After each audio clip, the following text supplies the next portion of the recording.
The Out There channel. Please sub and share.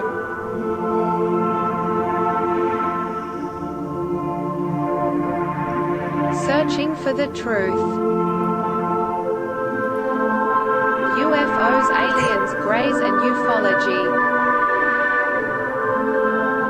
Real images, real stories, real videos, real cases, researched and investigated by professionals in the field and cutting-edge discoveries. Multiple witnesses, abduction accounts brought to you by Team The Out There channel.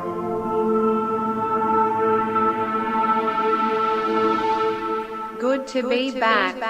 5, 4, 3, 2, 1. Action.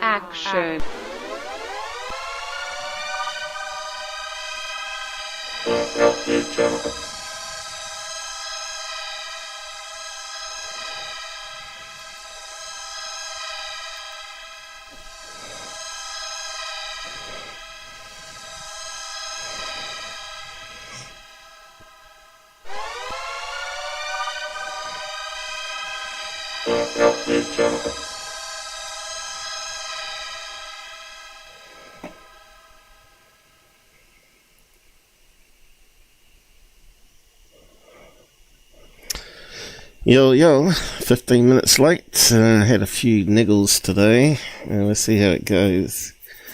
Got it streaming to 5 places at the moment.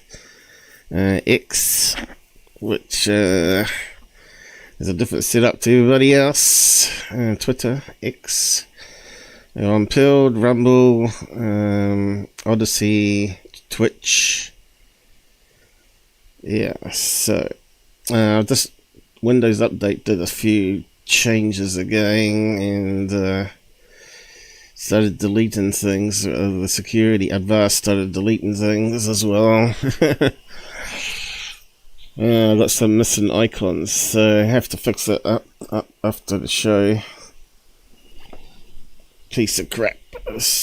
Avast has got really crappy. Do we really need virus scanners nowadays? We just need common sense. I don't know. But anyway, what are we doing today? A fair bit, actually. I'll post up the side comments now. I don't think anyone's around. Maybe they don't know I'm on. Let's see. What have we got going? No one on Discord.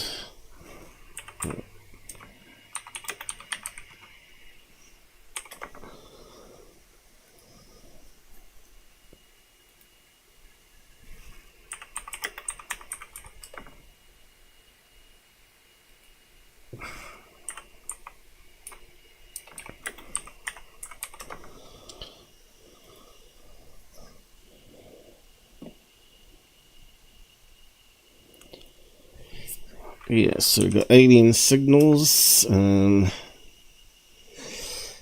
various videos to go over.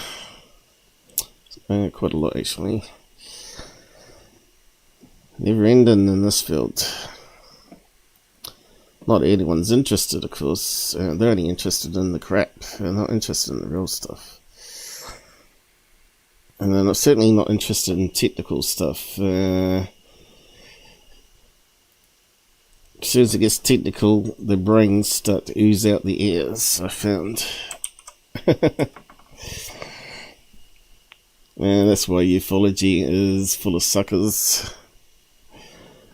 It's full of talking heads with no technical skills, by the looks of it. Alien Girl 111 is one of them. Terrible. I watched one of hers last night.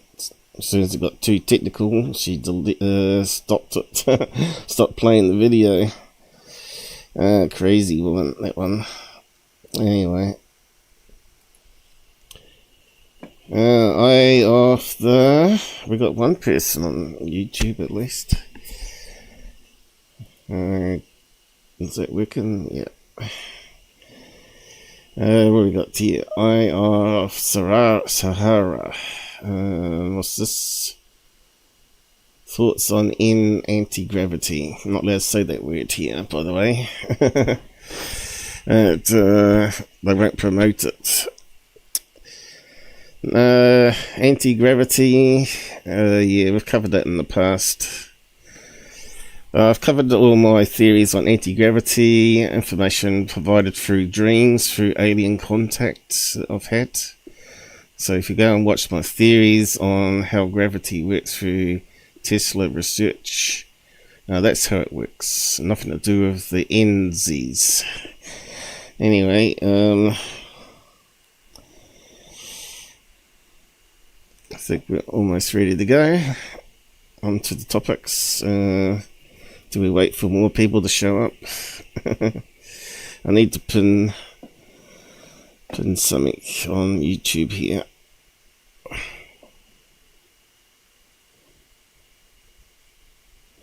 What's going on here? Thing was looking up. That's not what I want.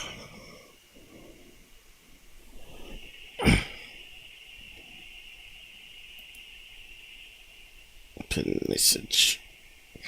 There we go. Yeah, so let's see who shows up. So yeah, let's just try and work through it. My eyes are a bit blurry at the moment. It's really annoying. It's really frustrating, I tell you.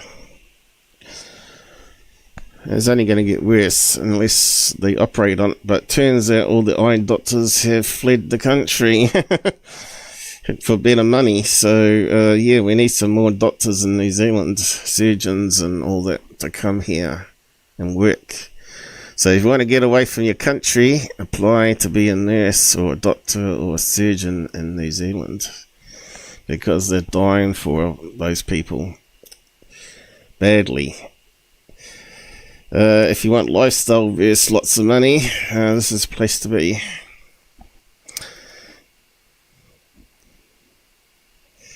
So yeah, I've updated the browser, as you can see. I've got now a nice pastel blue colour, and the scrolly thing works a wee bit better, but it's not 100% still.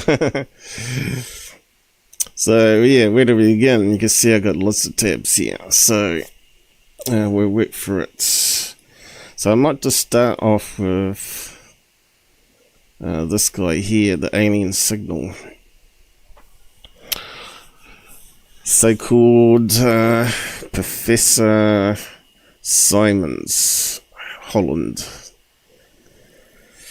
So he claims, EU source claims that EU has found alien pictures and data encoded signals from space. Now I'll just run down what he said.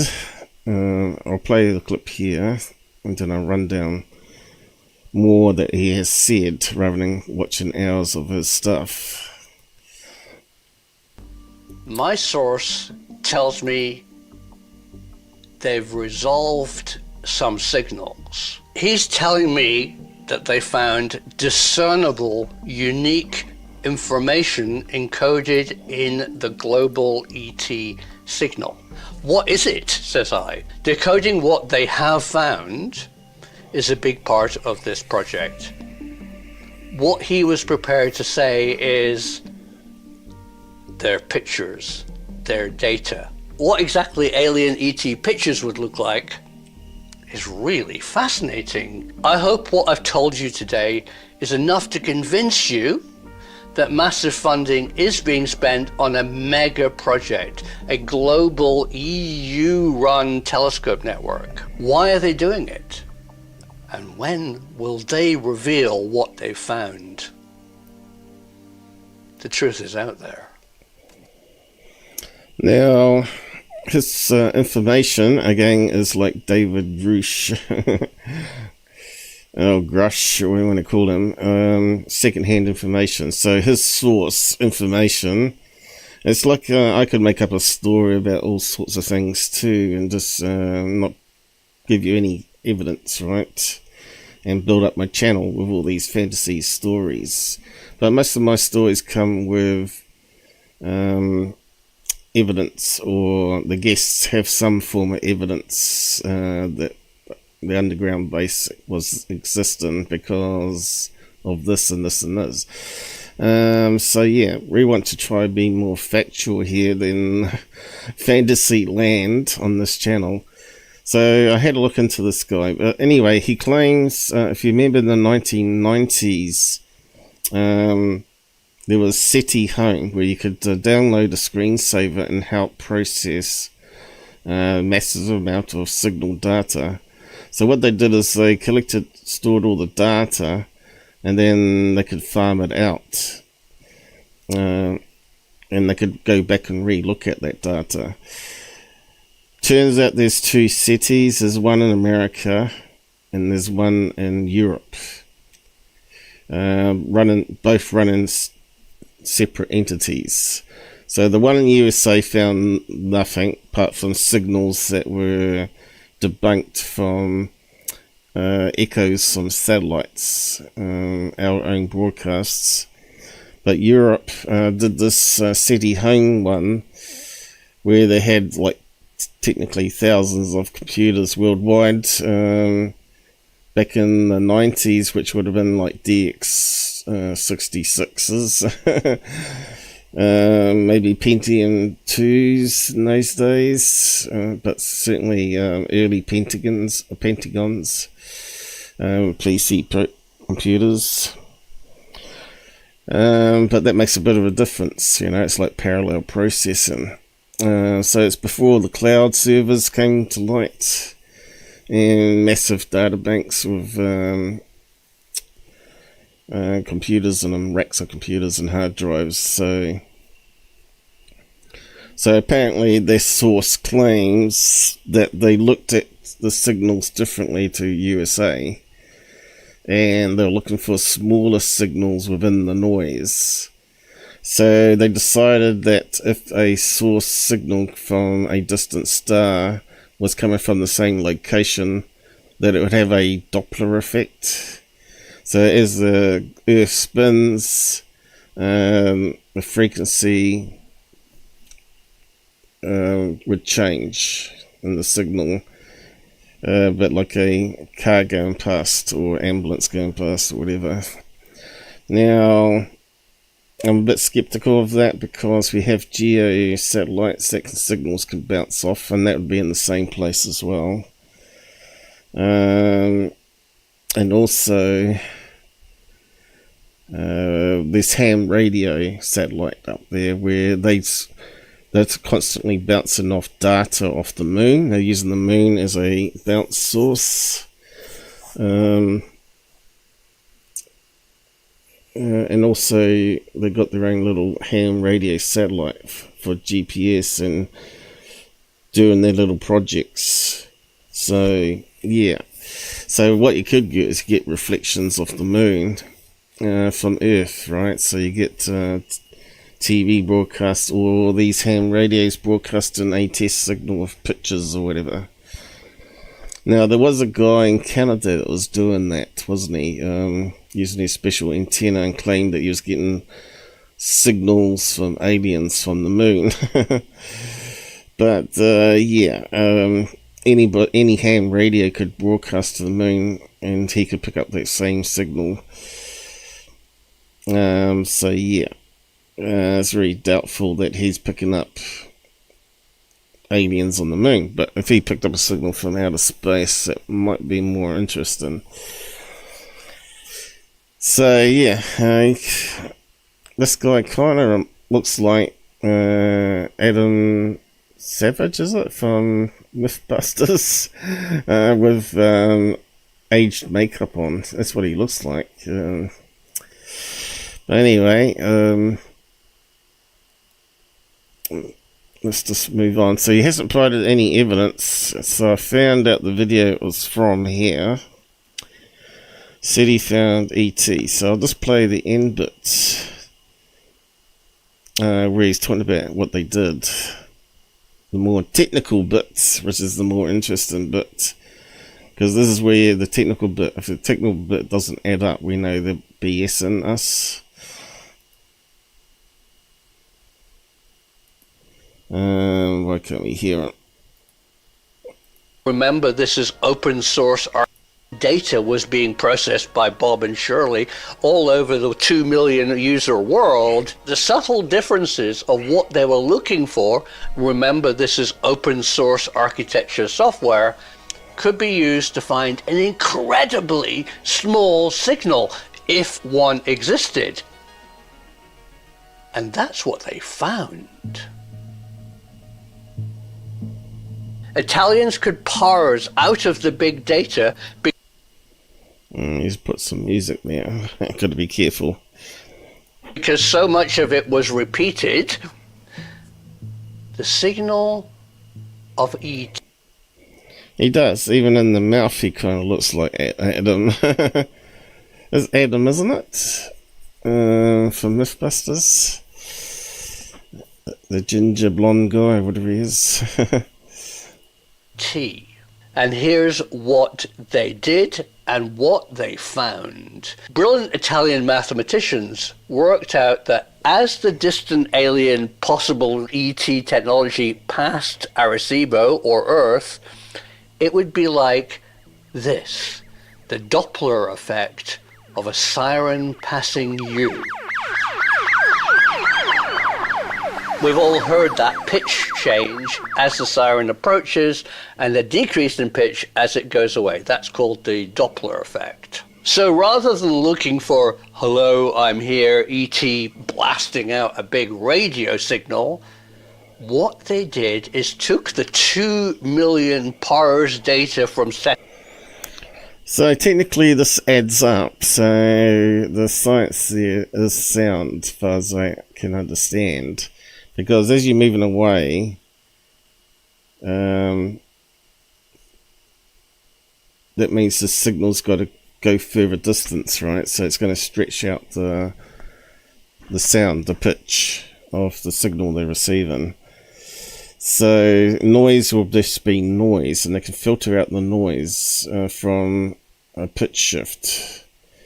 How they did that, I don't know, but it would be complicated to filter in mass, I guess. So far, it sort of makes sense. SETI home and looked for Doppler shift. If you could hear any signal that goes boo as the Earth rotated, it meant it was coming from one unique point source. It wasn't back. Okay, so the point source, as I said, could also be a echo from Earth, off the moon, and other satellites. So you'd have to eliminate all that out as well. And I don't think they had as much software as we got available nowadays for tracking satellites to eliminate all those sources. So I think it'd be a lot more complicated, especially if you're trying to get the screensaver on all those millions of computers to eliminate false positives. I suppose basically you could probably pick up all the signals and then process it even further. But yeah, it sort of makes sense. Background noise. You would only get a Doppler shift from a single siren. If you had sirens everywhere, you would never hear that pitch increase and decrease. It would be lost. But the distinctive sound of the Doppler going up and then down, even if you couldn't hear the signal, would indicate a point source, possibly of an ET with technological tools. Yes, so unfortunately, he's not got any of the data, any other scientists to come clean on that. So basically what he's saying is our planet is spinning, in that direction.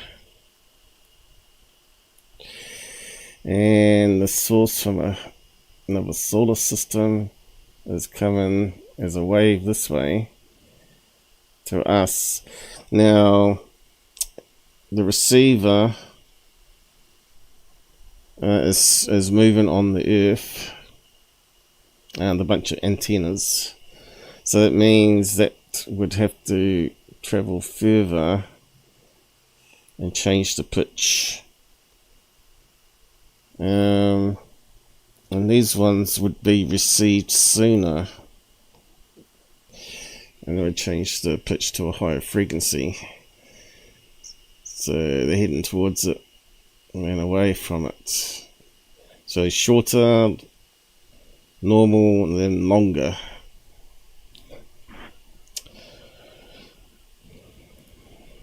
If that makes sense, hopefully.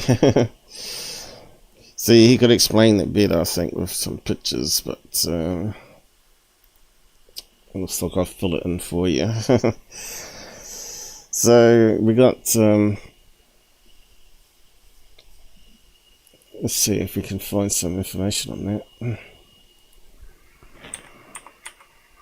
Doppler and radio telescopes.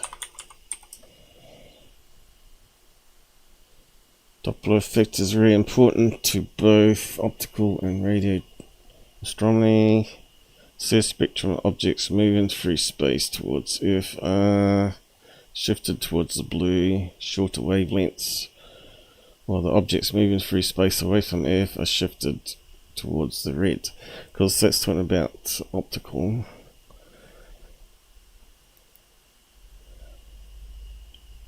Okay, looks like it's got Wikipedia here, is it?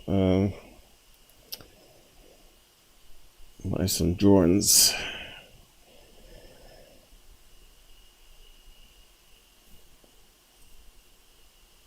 Doppler effect. So basically it's saying it's compressing and that one's expanding. That's how they've drawn it.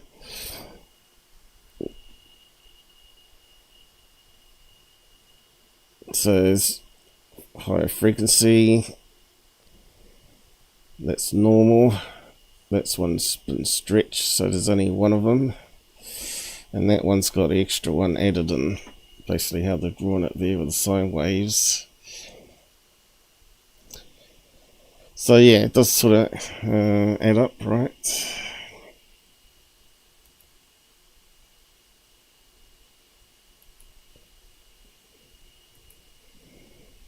I'll just get rid of that again. So, Doppler ET signal. Now, it would have been good if he could provide us, even if it was a partial picture of what he was trying to say here. But he hasn't done, so, you know, because you need some evidence for this big claim he's making. That's what they did. Why is that suddenly louder? Let me just adjust that. By searching in a way that He's added lots of music. SETI US weren't looking at, the Italians found 18 Doppler. So this is why, you know, because he's added music to it like this, it's very interesting because it sort of distracts from it being legit to me. It's made it more into a TV type, you know, one of those TV UFO documentaries which you take with a grain of salt. If this was coming from a real scientist, they wouldn't be adding music to it, right? They don't do that on the intro and the credits. They wouldn't be putting it through the episode like a movie. Shifts from unique point sources in our galaxy. Who are they? Where are they? And what are they saying? What happened next changed human history. In my next film, I will tell you about the billions. Yeah, so he's trying to make these little films up. Whether he's going to try and make a movie out of it. But he's certainly got a lot of followers out of this. What's he got here? 113,000. Alright. So, yeah, looks like he's cutting it up into dribbles, but he's not going to provide us any evidence.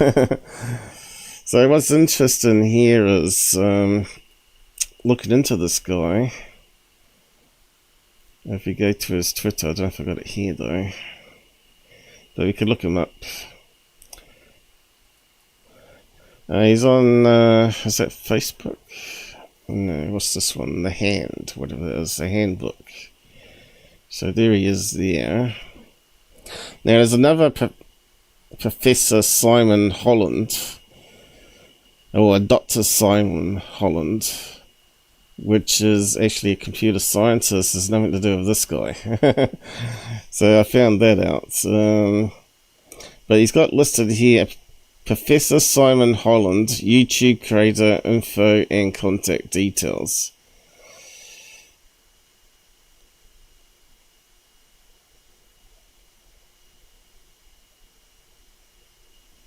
And he says down here, which is a bit hard for me because of the background, but we'll have a go at it. He says here, I'm not a PhD scientist. So most people will say, well, how can he be a professor? Well, he's using the Oxford Dictionary definition of professor, which means someone at the highest level within their particular educational sector. So he was like the highest level in, say, a college or high school. Is now using that term as a nickname to be a professor, but really he's just a tutor, same as what I was in university. I was a tutor. There was tutors and there was senior tutors where I was at in college. And some use in the real universities, they like to use doctorates and professor. So yeah, most professors are PhD, but this guy isn't. So it's kind of, maybe he should have called himself Pro Simon, Professional Simon.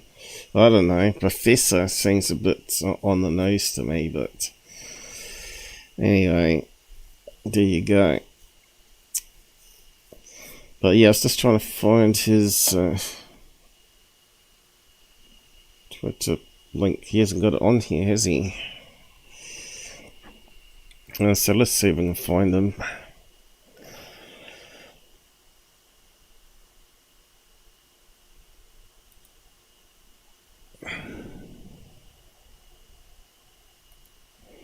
So we're looking for Simon Holland. Probably have to put the word professor in front, probably.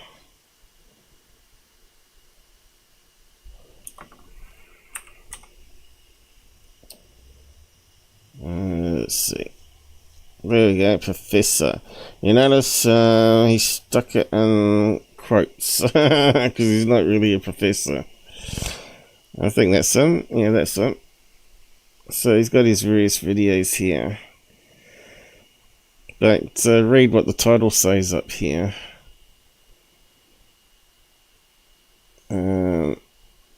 Freelance filmmaker. So there's your diddly sounds in broadcast.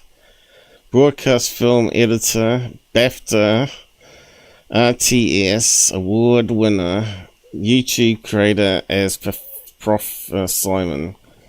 Contact me, interest in projects. So it sounds to me like he's not a real scientist, but he's trying to make money out of this. He's trying to get followers. I see his followers have doubled overnight, so it's working for him. When did he create the channel?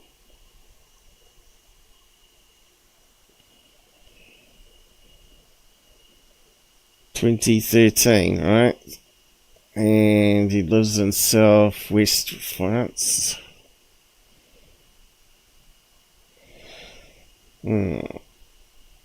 Anyway, looks like Sky-Fi News have gotten some subs anyway. I'll post a link to his Twitter page so you can bookmark it if you want to. But yeah, I take the stuff that this guy talks about with a grain of salt, actually. Having looked through his YouTube channel's best.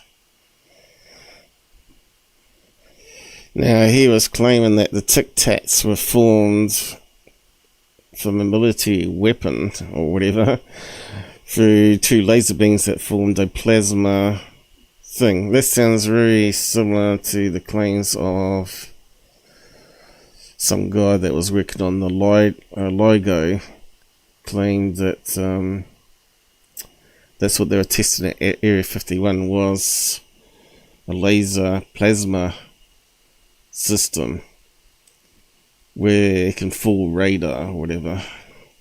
But yeah, again, there's zero evidence of that. So SETI, what else we got? Secrets of anti-gravity.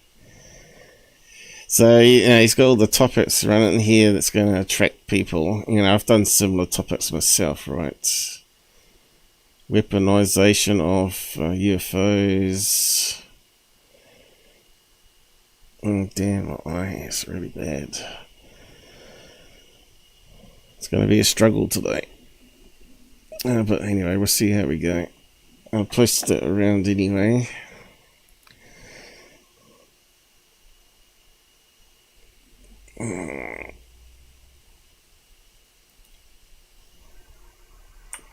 Prof Simon. From there you can get to his YouTube.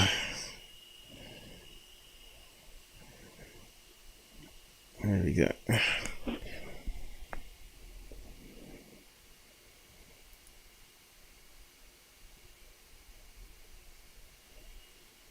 So he looks like a newcomer, doesn't he, to UFOs.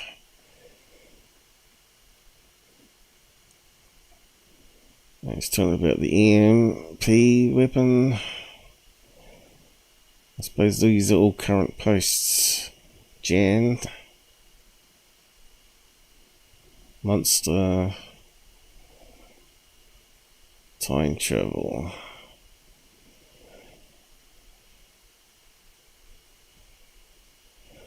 Well, I've debunked that that's been debunked a long time ago. That was the mother behind the daughter. Bending over, that's her hair you see at the back here. But anyway, just keep on skimming. What else he got? Solid state drive. Dark physics. So he's only just started into the UFO stuff, by the looks of it. A lot of it's to do with the war. Scalar lasers, dark physics, which will be Tesla's death ray, I'd say. Royal family, Dominic. Tic Tacs and Foo Fighters. Look. He's talking to that clown, so he must have got some headway. That's probably where he got a lot of his subs from. Iraq. NASA. What's that one? Diesel heater. Gary Nolan. Foo Fighters again. Calvine, yeah. That's the first one I think he got into, was the Calvine one. Well, he got an article published anyway. Anyway, still doing some UFO stuff back here. Secret base, UAP. Snakes.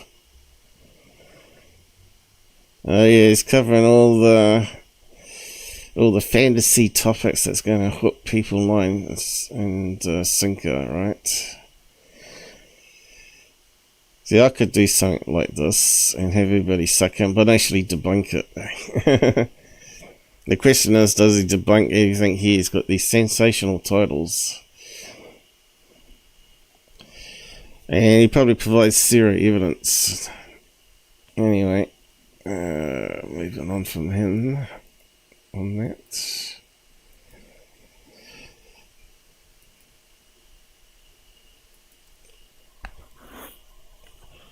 Alright, so I was going to talk about that too. I think we got to the end of the video anyway. That are being spent in 2024 to try and communicate with ET. So if you had ET at home as your screensaver... So apparently, they're setting up more radio antennas worldwide. And he's claiming it's to talk to the aliens. So, yeah. If there's that's really happening out there, eventually it will have to come to light, wouldn't it? So yeah, I'm taking that with a pinch of salt. But if it was just not radio signals from the universe itself, but through quantum tunneling, then that might... I might believe it a bit more, because that would fit in with the multiverse theory that I presented already in a few live shows now. Because quantum tunneling, as you can suggest, goes through a energy level, breaks through an energy level. Well, quantum tunneling is where an atom can pass through a bunch of atoms.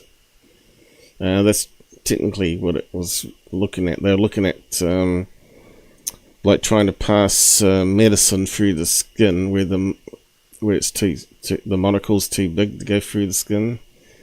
So they're looking at ideas of trying to get atoms to pass atoms, but like aliens walking through walls or ghosts walking through walls, right? So quantum tunneling communications is a new one, where it's trying to send signals through energy barriers, which could easily be a membrane into a multiverse, right? And that makes more sense to me then, because as if you looked at my last live show, I was talking about there'll be multiple universes at different ages. So there could be a duplicate of our DNA, and basically the same universe is duplicated, but some are in the past and some are in the future. So say there's a multiverse that's 1,000 years ahead of us, and they're broadcasting radio signals in their universe. Now if you could break through that membrane and communicate, means you can communicate with the double gangers or the triple gangers, or another copy of Earth people in this other universe. That would make more sense to me. because of quantum tunneling here that they've been experimenting with. Now I think there was some mention that Cern had used something similar to this to communicate with aliens. So could that be another serial evidence thing? Yes. Where they're claiming to communicate with aliens through 17 dimensions. I think I've got information here somewhere. I'll probably go over it. So the world of quantum mechanics seems as nebulous as ever. What's that? Define all the norms we are used to when it comes to normal day-to-day operations. I've written about other quantum applications and for years have been actively involved in the world of AI, as the field is likely to be impacted by developments from quantum computing to quantum tunneling. I have followed the latest developments in the quantum world. It's easy to think that permutating and passing through impossible barriers is essentially impossible. But this is exactly where quantum tunneling goes against all the odds we have believed in for so long. The following implies particles, quite literally, tunneling through seemingly unbreakable energy barriers. Of course, tunneling paints a strong visual image of the particle drilling through the barrier. But you've got to remember, there's a lot of space in between atoms, right? So wherever you can get an atom to pass another atom that's bonded to another atom, this is what they're trying to work on. That means regardless of what walls you build, you could pass through it, right?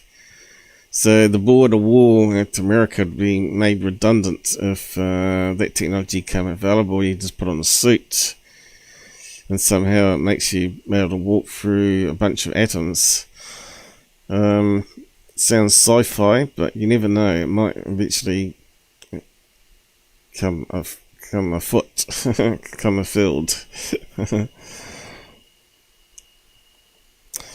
Yeah, so the wireless ways are a wee bit different though. So that's on Forbes here.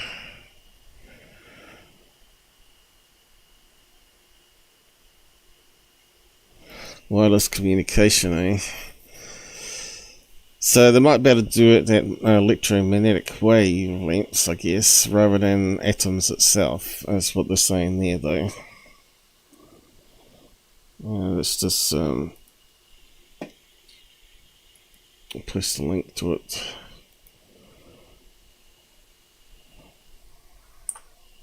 It's all fascinating. It all connects into what he was saying. Maybe he's got it wrong.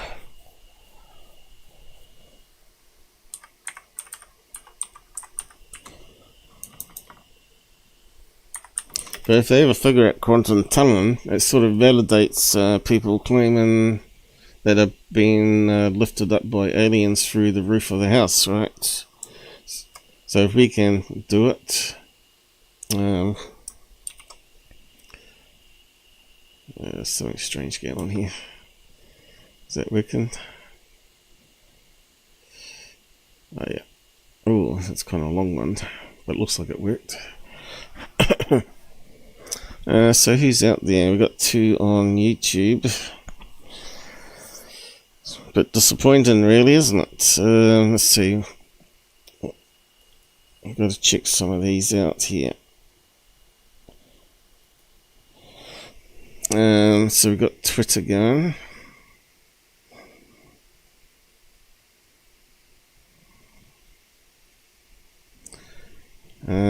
I think I had to post something though, don't I?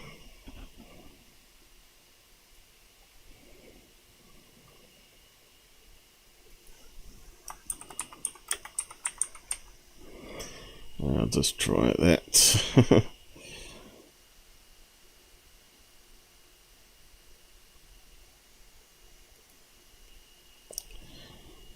Because I don't think anyone's showing up.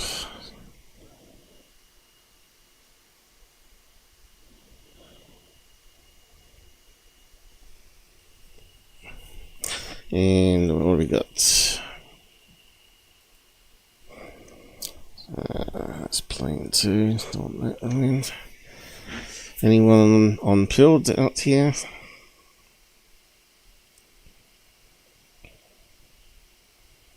Just go in there. We've got 3 people watching and 20 or 18 have passed through. Thank you guys. Say hi in the side chat if you want to. Who we got? Odyssey never has anyone show up.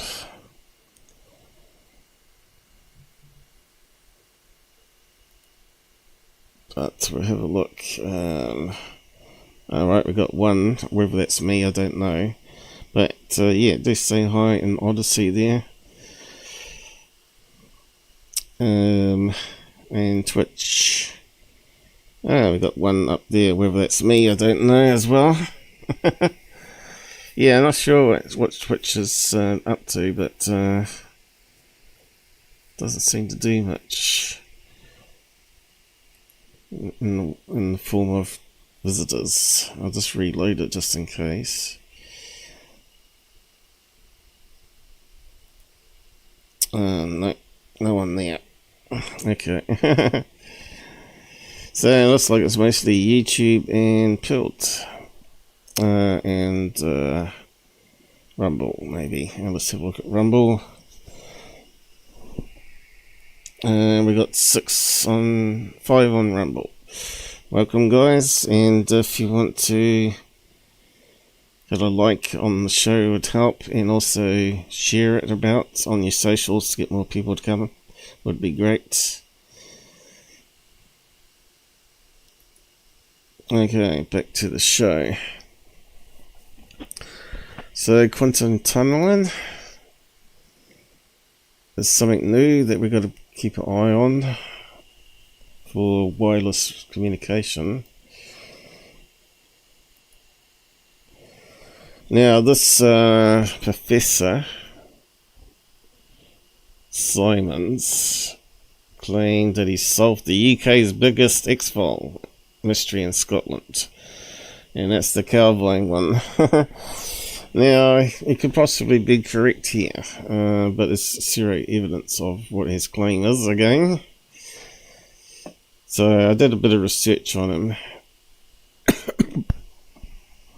UFO investigator believes he may have solved blah blah. Former BBC Horizon producer. Well, there you go, Simon Holland. So he reminds me of the other guy from Unsolved Mystery. What's his name? Cavet. It sounds like similar to him and James Fox. And those guys are not very good at bringing evidence forward. and also believe in a lot of fake stuff. But this guy seems a bit more clued up, actually.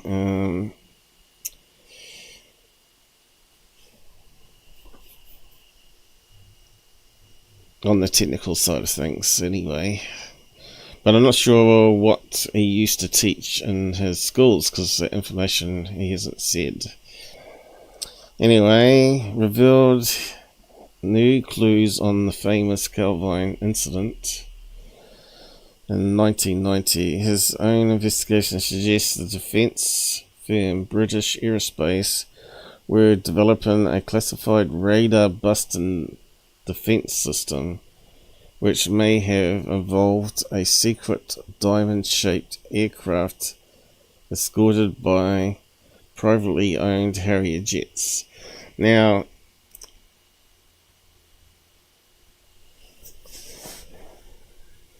that's not true, because we know from the 5 still images from the people that have seen it that the object didn't move. So it can't be a special diamond-shaped fighter jet, right? But if he said it was some sort of airship or blimp radar defense system, that would make more sense, right? Because we do nowadays have border control blimps with radar systems on them. This could have been like an early prototype to cloak it as well as be a radar system. So that means you could probably tow that blimp over a hostile country's airspace and they wouldn't see it on their own radar system, but it was there spying on them, collecting photographs as well as radar information and relaying it to satellites to USA or UK or whatever. So that could possibly be true, because I said myself, this could have been two drop planes connected to a thing called a sender, where they got this idea of having a dark station at the edge of space before it goes into space. Helium balloons inside these cylinders that can have it way up there, and they can live up there. So I've covered that in past live shows if you haven't been following me. But yeah, this could easily have been some sort of top secret thing that's still classified. But there's people out there like Charlie Weiser that says it's not classified.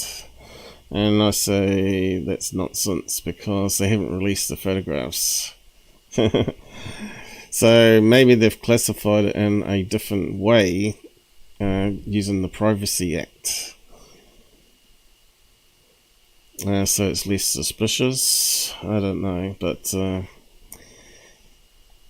anyway, that's what he claims. I don't think there's much to that. It's just a way for him to promote his channel, you see. This is where he gets his 100,000 subs from. Whose YouTube channel attracts many UFO buffs. I was sent the daily record story, and I think it's fair to say that there are a lot of people out there excited at this exciting development Kevin Russell mentioned in a story. But I do have my own theory on what he photographed. So again, he hasn't got any evidence. So where did he get this thing where he's done his own research into it being a radar busting defense system, diamond shaped aircraft, which is bullshit. Now, privately owned Harrier-jets did exist. The RAF had some. Americans went over there and also had some on their base, so maybe that's where the privately owned ones come in. So some American experiment. Whatever the truth behind Calvine is accepted that the photo was taken in 1990. Negatives were sent to MOD before being lost.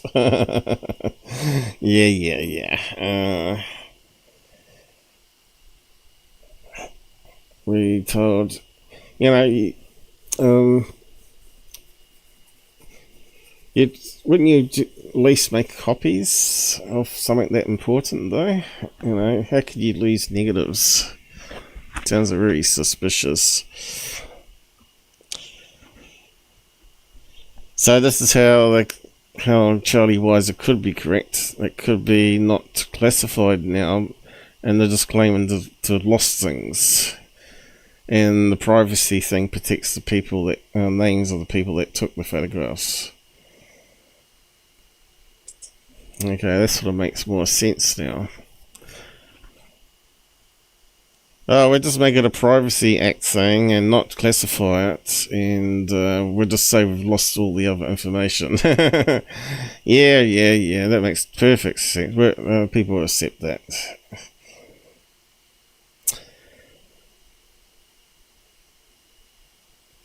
So, what else we got?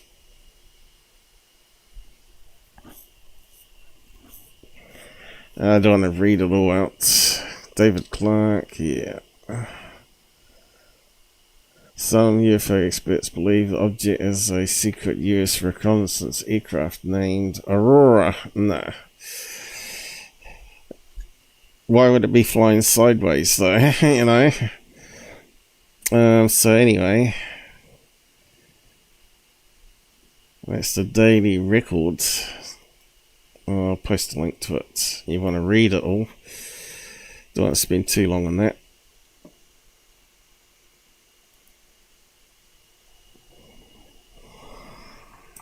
Calvine radar defense.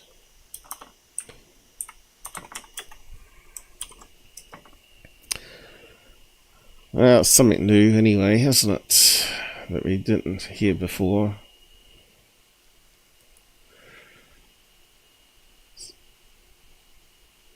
So we now know who this professor is anyway.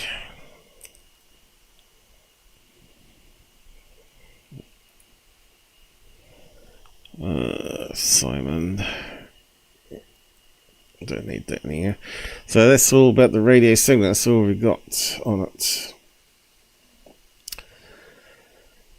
Right. So we'll start looking at other stuff now.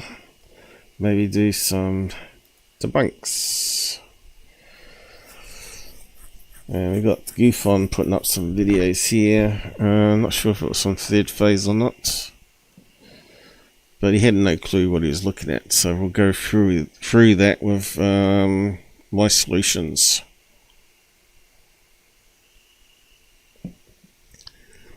Now, will it remember? Probably not. Let's see. No, totally. They still haven't fixed it. So we have to open it up in private browser window, so it keeps the timestamp in the right place. There's a new bug we've introduced. So I'll just go full screen on it here.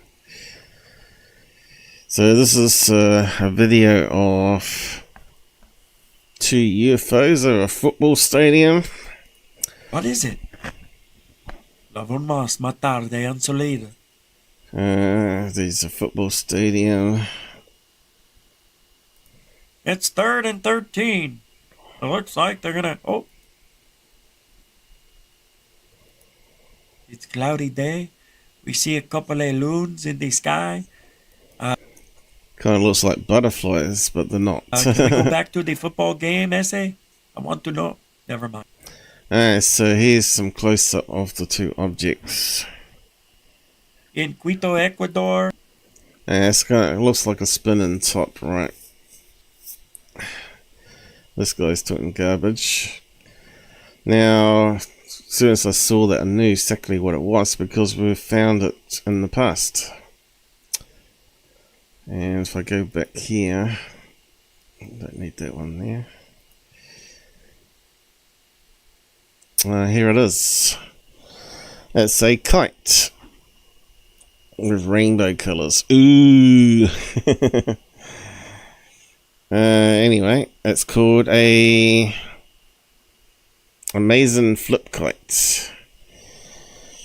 And if we play that, you can see it's identical to what's in that video. Oh, they got some music on it. So that's what we're seeing, or a variation of it anyway.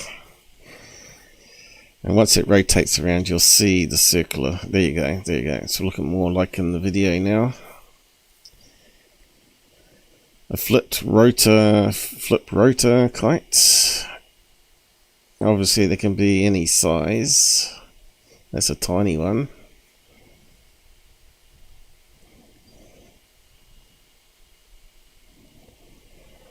Bit more interesting than a regular kite. And obviously they can be any colour. Has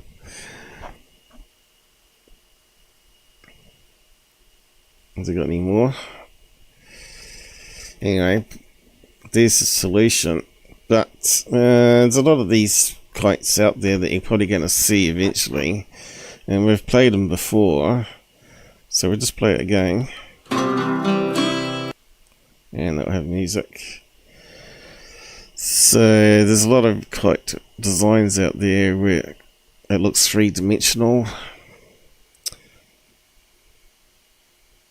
Some with tails, some without. Yeah, this one here. Rotating parachute pretty much. But it's a kite. And these ones here, variations on it. And there's a lot out there. We'll just skim through it. Another one looks like a TR3B. And you got one here, looks like a strange worm in the sky. This one's actually flying multiple kites on the same string. It's got this one hanging down. Yeah, so you can see, you might see some of these in future UFO videos on third phase. And like that one there especially, look at that. It's alive! That's a critter. That's what they'll say. Right, Brent, what do you think? Oh yeah, it's the best footage we've seen since last week. It's incredible footage. So, just carry on. A ladybug. Looks like it's alive too, doesn't it? The way it's got it, they got it set up here with the flapping. What if they can do a rod? Because the rod one would be really good, where it sort of waves along the length of it. I suppose someone could do it. That'd be more like a dragon balloon, I suppose. Do a rod creature. Cool, so this is only a few of them. There's a whole heap out there. So you got to watch out for string going around your hand, because it can cut into your hand, the Kevlar quote string. So yeah, so that's what we're looking at. This one here for this video. Where's it gone? So I'll just play it again. The Marza, and then in Michigan on the October 28th, so 1979. So you got it about 50 years earlier. The same object showing up in. So they've been around for, well, this is 2007. Ecuador and. That guy's an idiot. Nice kite flying. Nice kite. What do you think, guys? Bob Marley calling it out. Look how far up it is, right? It's a fair distance up there too. Okay, yeah, that's not real, Busby. Busby's talking about these two birds flying in front of the bridge that went down, and they just vanished on the live feed. Well, I thought that was just compression artifact where they lost some information or something, which is what you get on those space shuttle transmission videos as well, you know. Just takes a lose the iframe. Yes and no. Come to find out, I know what happened. That was on a loop. What they did, they had the camera on the tripod. They recorded 10 seconds of the ship and just kept it on a loop. And that's exactly what happened. That's not... It's not what I saw. Definitely looked like video corruption. But anyway, it doesn't matter. The first time stuff has disappeared because of something like that happening on the news. But, yeah, that's all it is. It was just, it was in a loop. So when the loop restarted, the birds just happened to be in front of the screen. It doesn't... Even if they did disappear, what are we going to say then? If the birds disappeared there, does that mean there's like some sort of energy portal there? See, that would be cool. No, they're saying it would be like a holographic universe where there's a glitch in the data. But anyway, what's he going to say about the kites? Is he got an answer for that one, or is he just going to totally ignore it? I said that is the... somewhere else. Frank Milburn, formerly of the British Army's Parachute Regiment, relayed a confession allegedly made to him. He didn't even give an answer to it. So he just left that one hanging. He's so useless, that guy. Anyway, heard enough of him.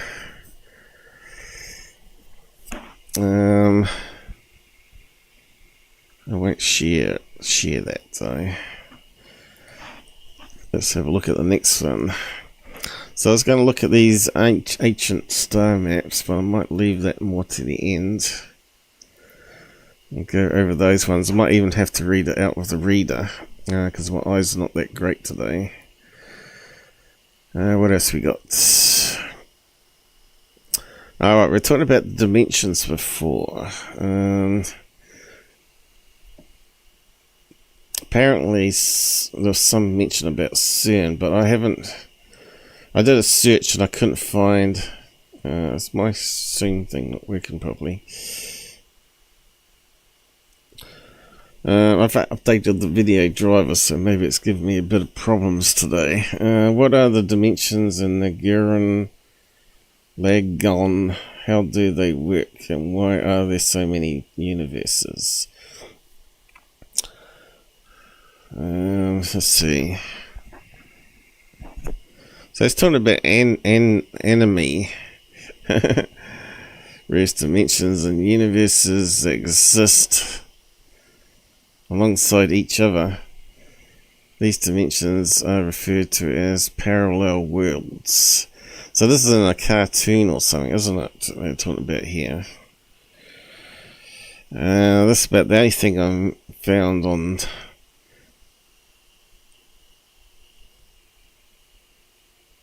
dimensions. Oddly enough, it's not too dissimilar to my idea, but looks like they got levels here. Hell, mortal universe.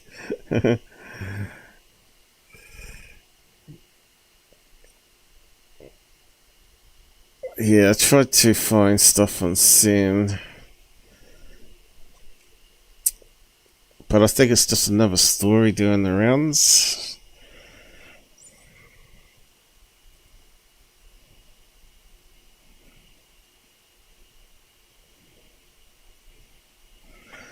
Yeah, that was from a search. Let's see. Right. Cern dimensions. Let's see what comes up.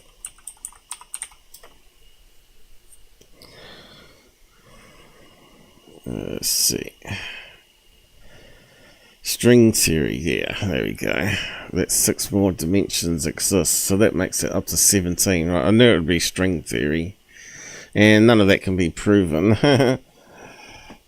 Stupid thing's not scrolling. Something strange going on. It's somehow hidden from our senses.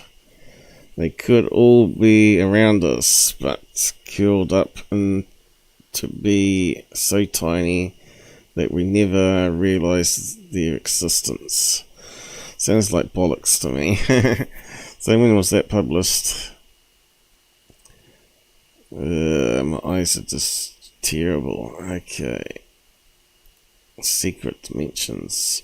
So let's see how old this news was. Have we got a date here? When was it published? Don't expect to have a date on it, do you, Paul? Have we got a date there? 2008. So it's like old news that's been recycled, right? And now they're saying there's communications from aliens. So let's see if we can find that bit. Dimensions, Cern communicates. Let's see what comes up. It'll probably be a UK rag or something. Communicates with aliens. Let's see if something comes up. Scientist, that's last year. To communicate. Quantum communication, that's what we were looking at before. Quantum tunnel. I have to go out, but ancient particle accelerator discovered on Mars. 2017. Is that the one that's like crystallized rock that looks like a tube?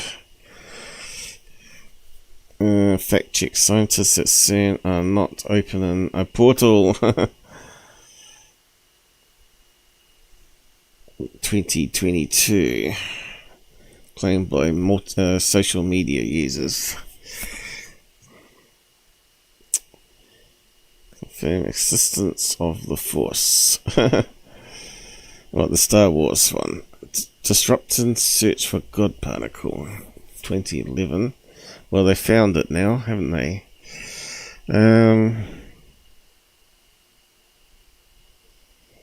Unidentified fallen objects in Large Hadron Collider. 2020. What was that one? Talking about UFOs. Current understanding of the UFO problem is revealed.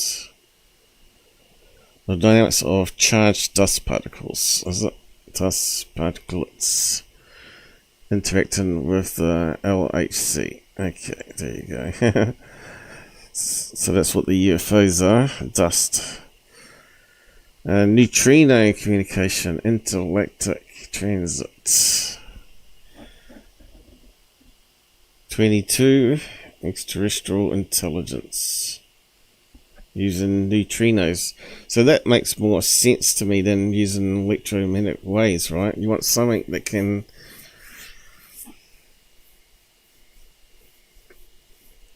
hold and travel maybe faster than light. Neutrinos. Well, string theory. How would that work?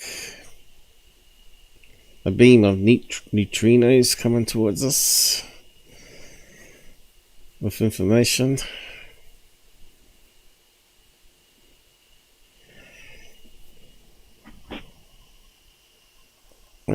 Swirling UFO gateway appears over large. That sounds like a security thing that came out, was it? Yahoo News, it has to be.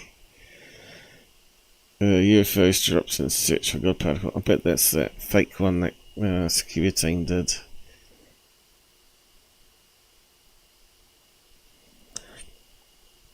Is it not security? Or some other a person? Oh, here, section 51. That's obviously CGI then. The video is posted by YouTube section 51. We know this they've confirmed this CGI. Terrible, isn't it? It's still up on searchable on net, and probably people don't know who section 51 is. Angels and demons.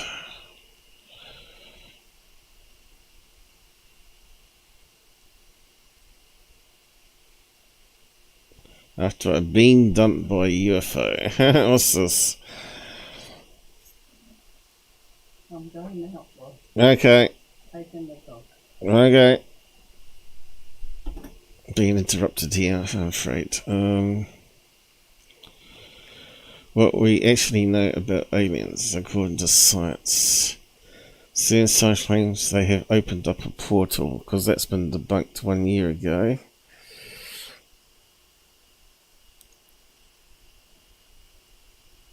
Yeah, so where's this news about aliens? And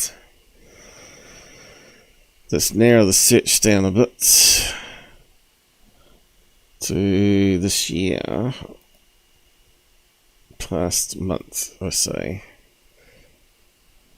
What have we got come up? Ah, the free body problem.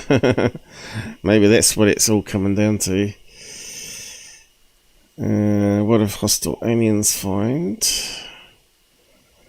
Talking to aliens. No.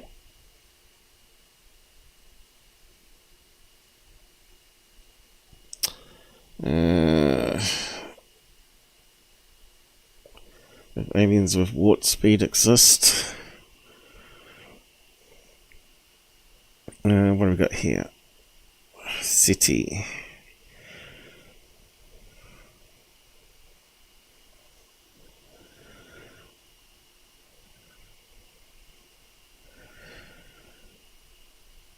Indian police spot glowing UFO zigzag over nuclear.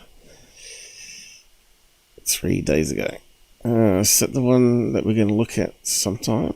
I think I got something on that one. Let's have a look at that one. Yeah, I think I got something on this. Yeah,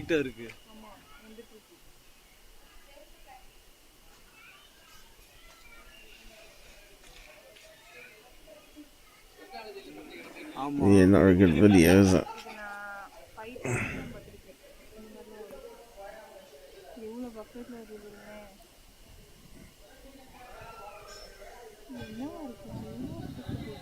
Dot in the sky.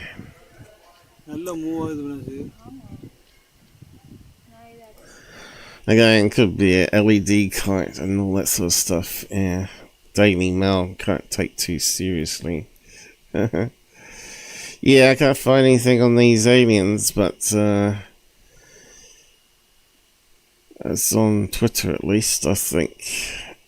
But we won't worry about it. We've got more interesting stuff to look at here. Okay, so first up, what do we got here? James Fox. Okay, let's play what he's got to say here.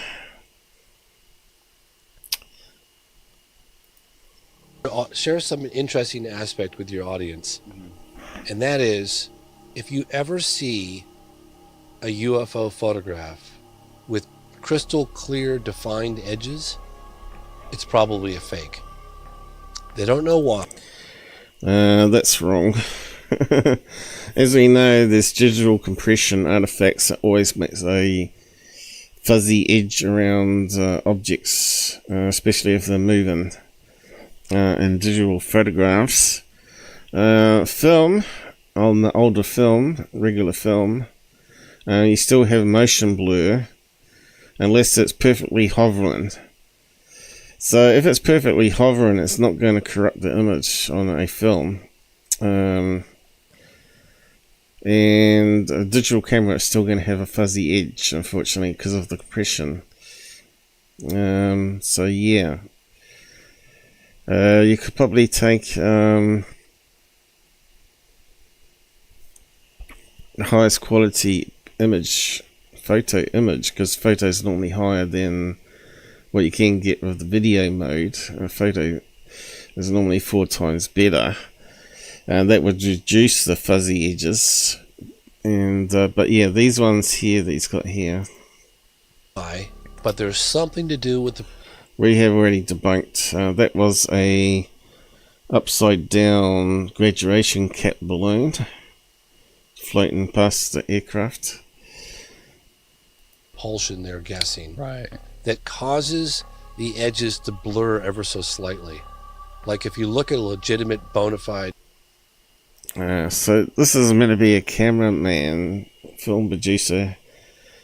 He's being told by someone else that if it's a crystal shut image, then it's got to be a fake. Because they're all going about this energy field around UFO nonsense. So that's just really bad disinformation there. A good photograph that has been like scrutinized to death, like 1950 McMinnville, Oregon, or 1964-65. The UFO worker that snapped off 3 or 4 Polaroids. I'm looking at his face right now. It'll come to me in a second. But you'll see that the edges are slightly blurred. And according to witnesses or specialists that I've talked to, that's a pretty good indicator. Yeah, of motion. So yeah, any spud cam footage, in his opinion, would be acceptable as a real UFO, which is nonsense. Okay, so what did I say?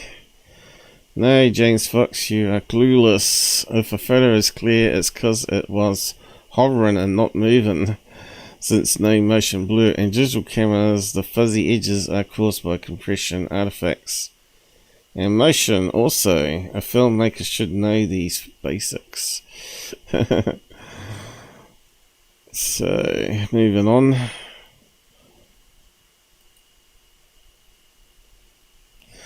Alright, so Expedition X have been doing ghost hunting and UFO topics this season.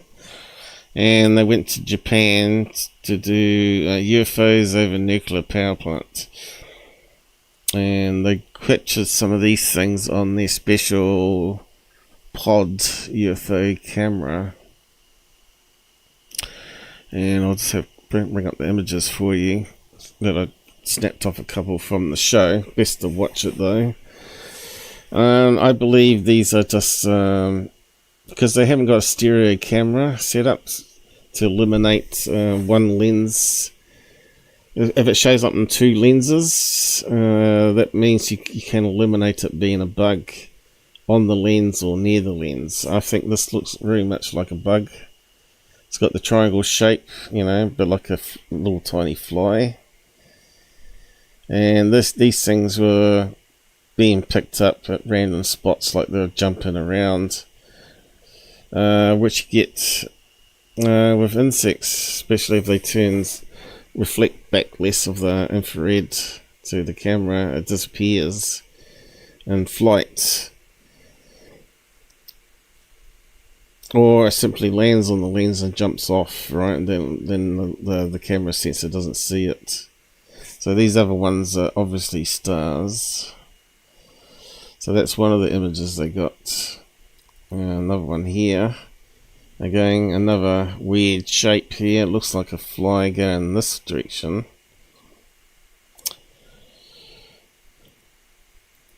And they didn't know what it was, so they didn't ask any video analysis to give opinion on it. Now this one was more interesting. It left a towel behind it, which we know you get on these type of cameras, especially infrared, where it leaves like a ghosting image behind because the sensor is not fast enough, the CMOS sensor, if the object's moving too fast. Again, I think this could be an insect. Fortunately, none of these shows ever capture anything that's like 300 feet away or 500 feet away, like a classic flying saucer or a triangle shape or whatever, you know. If they capture something like that, they'd have the smoking gun evidence of any TV show. But little dots in the sky, when they may not even be in the sky, but near the lens, flying past the lens, doesn't sort of justify it being alien craft. But this one here did seem to stop. But again, that would be like if a bug was on the lens and it's sort of crawling on the lens. So this is why you need stereo cameras for this sort of project. So that's what I said to them anyway. Up here, I posted to the people there, Phil and Jessica. Hey Phil, your Japan UFO investigation. I think those odd moving lights are small flies, bugs close to the IR lens, or land even on it. Can look odd, jump and non-circular. As I capture same on my camera, so I could bring up some examples, but I won't. You really seen them anyway. Or colour night vision, ever have a light source close. So I'm not sure what the makeup of those cameras they were using was, whether it's colour night vision, but I don't think they were. Can vanish because light is not hitting them. Active AIR. Yes, the boats behind the power plant has been debunked for years. So they set up the camera to debunk that one where they see the formation of lights over the nuclear power plant. Indeed, it's looking down onto the sea coast there behind, and it's a shipping lane. Also, the Navy Go Fast one, which they said was legit orb UFO, I said has been debunked as a larger balloon moving at 40 miles per hour, not fast at all. But I said it could be a Chinese spy balloon, even, I think. Well, that's my theory anyway, because I think it has to be bigger than a regular weather balloon, which can expand to 32 feet. So I think it's bigger than that. So I would say what you saw was a weather balloon on one of the things they caught with a radar reflector. The jets might have been checking it out.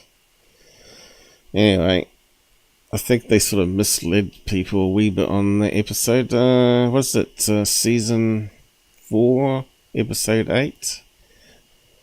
It's a fairly new show, I guess. It's sort of like a copycat of Destination Truth, which I kind of like that show a lot better. Really old show. And they caught a lot more interesting stuff on that one.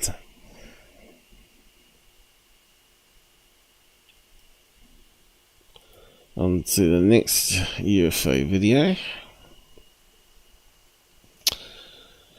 Ashton Forbes on it, and again, I called him a moron. So he's still going on about various things here. People are starting to realise there's more going on in these videos that cannot be hand-waved away. And again, it's talking about the MH370 videos, which we know is well and truly debunked, right?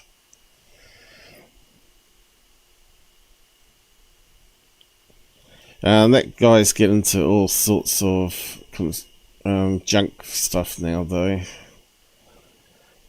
So now he's talking about patents here. I keep telling people the science is already out there in the open. All we have to do is look.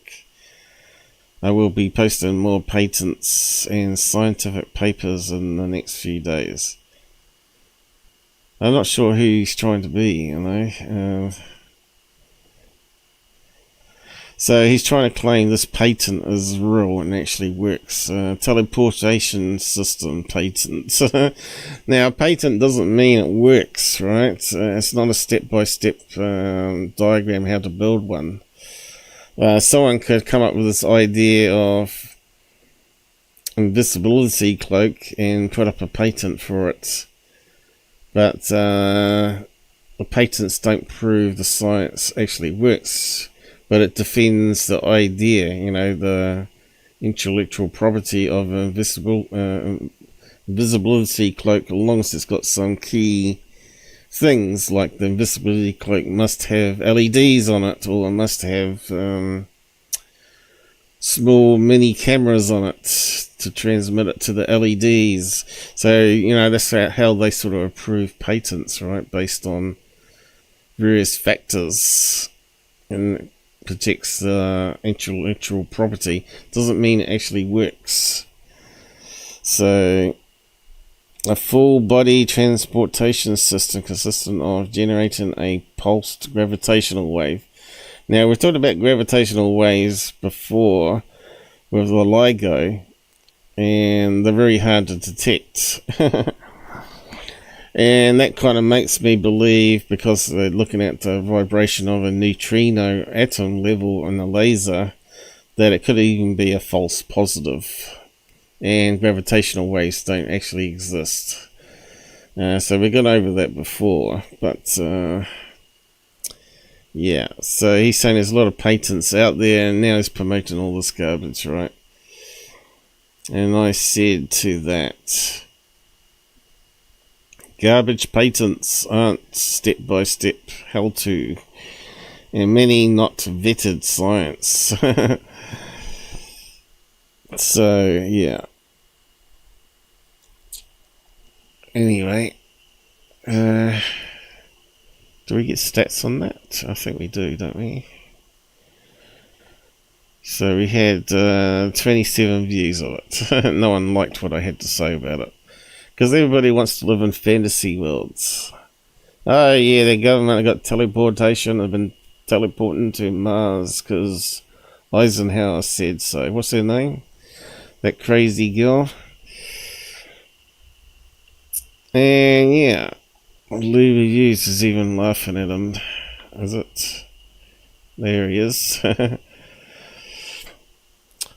So, if this statement is true, Ashton Forbes should have no issue donating every dollar he's ever made from his monetized videos, super chats, and other people's X spaces that he monetized on his live stream to the families of the MH370 victims. Seems like the decent thing to do.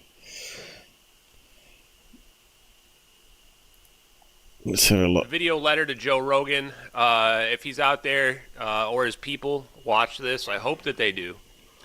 Because I want them to know a few things. First thing I want people to know is that I have not been doing this for attention or for fame or for money or for anything like that. I don't give a crap about any of that stuff at all. Video letter to Joe Rogan. If he's out there or his people. Alright, so we know that's not true because he paid $3,000 to buy some forged documents, right? So where did that $3,000 come from? It come from his earnings from his videos on YouTube. It wouldn't come out of his own hard earnings. You wouldn't pay $3,000. How much would $3,000 be? I don't know, 2 months' work for him. What's he do? IT computer setup, is he? Like a PC tech, that's what he does, isn't it? For the medical industry. The guy's a lawyer. He'll be making fairly good money. Hasn't he got like hundreds and hundreds of thousands of people watching him, following him?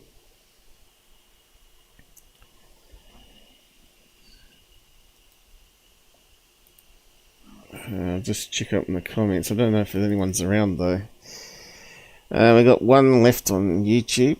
Have I missed any posters here? I'll just do a quick check. I don't think I have.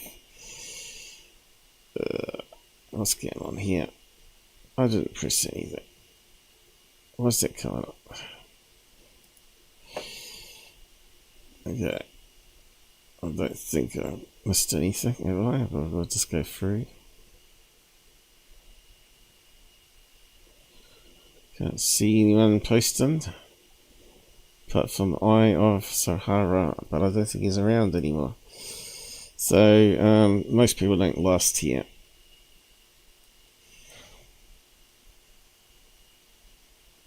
Okay, he's got a few more options here.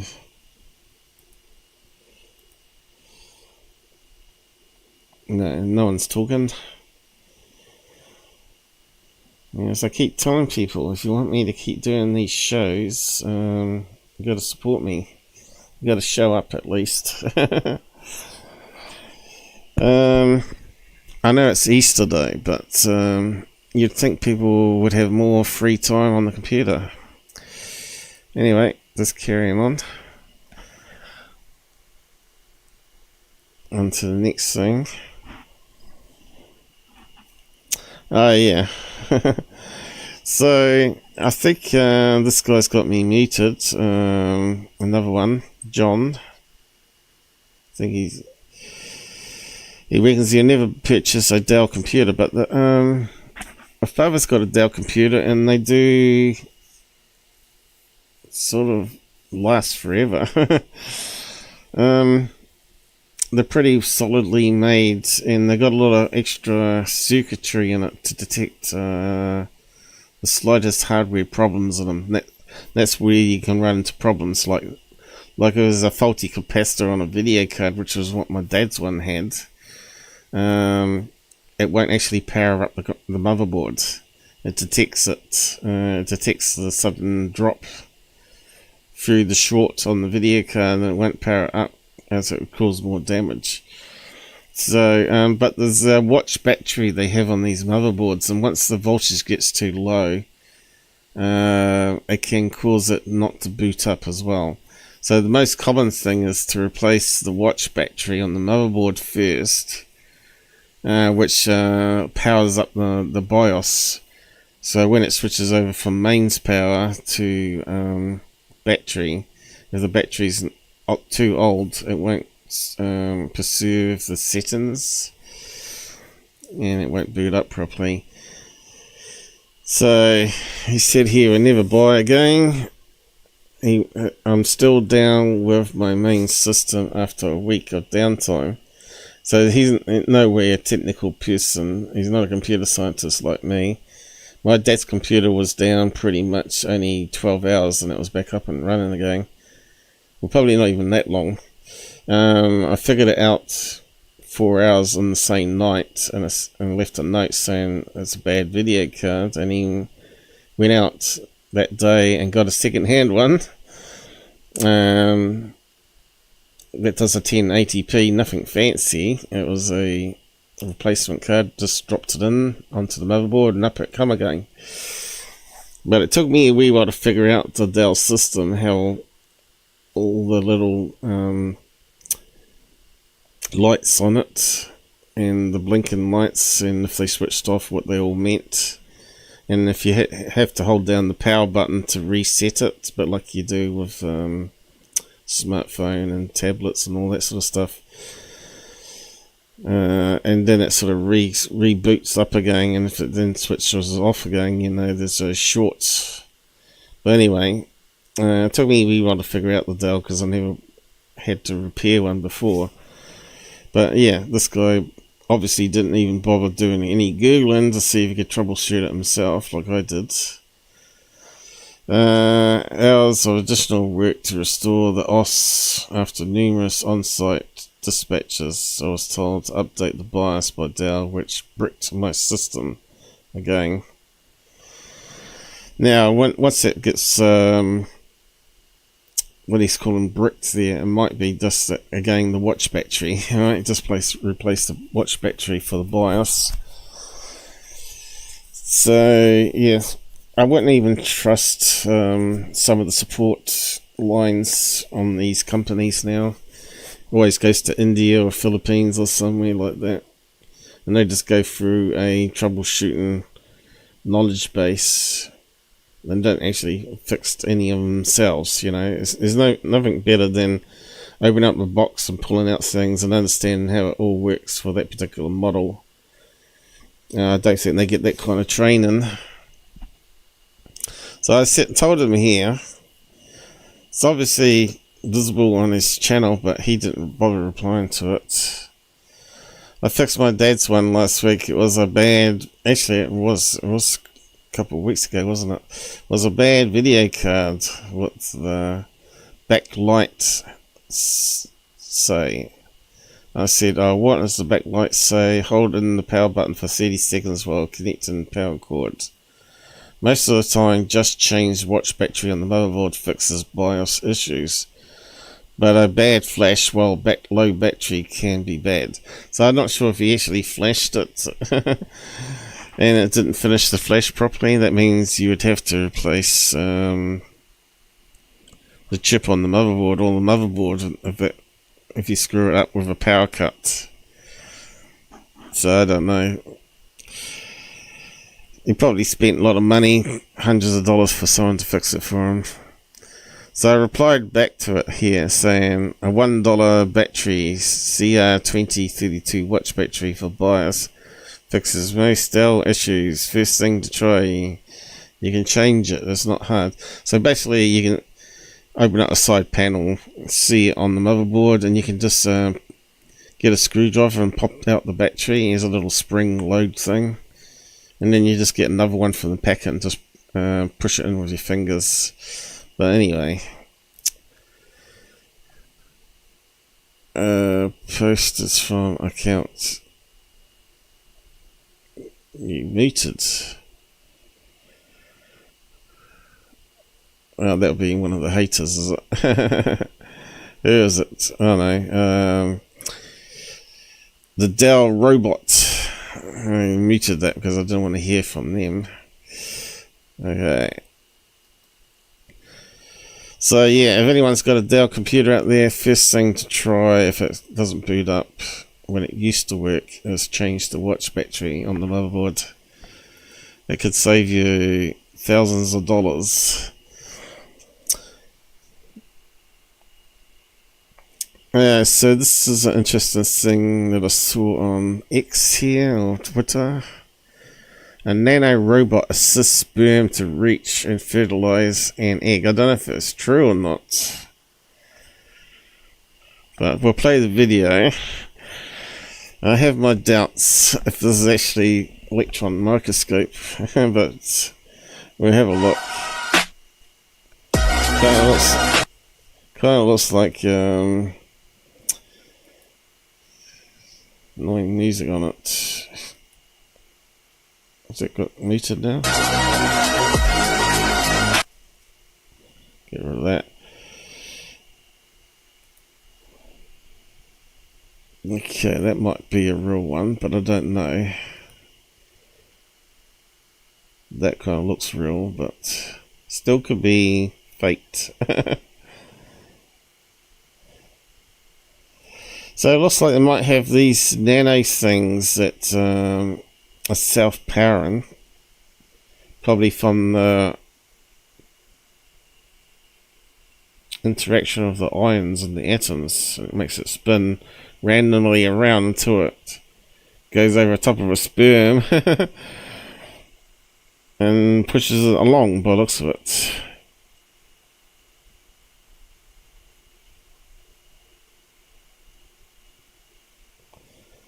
Is it like literally charged to be attracted to sperm? I don't think it's remote control. I think it's just random. Yeah, I don't know if this is true or not, but anyway, I thought it was interesting. What does other people say about it? I said here, the problem is finding the willing females. It's not so much the sperm. I love it, but it doesn't. But doesn't natural selection help the human race by not allowing bad fertilizations? But wait, if it needs assistance, is that really like one you want to fertilize? You know, yeah, actually might end up with a GUFON. Or a Ashton Forbes. That's one way to weaken the gene pool. This is affirmative action for sperm. I saw research recently that suggested that the egg chooses the sperm, so this feels like some sort of violation. Not sure it's the best idea. It is like Biden's team. Yeah, they grab him either side and make sure he walks on stage. If DNA isn't strong enough to fertilize, it isn't meant to procreate. If your sperm needs help from nanobots to reach the egg, maybe it shouldn't be reaching the egg. But they're saying that men are losing more sperm all the time. Maybe it's from additives in the food, lifestyle, eating bad food, not eating enough veggies, not eating enough fruit.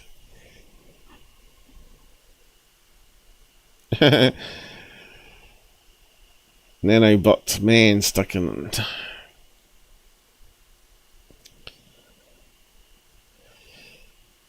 So yeah, let's see if we can search on that. I'm not sure if that's true or not.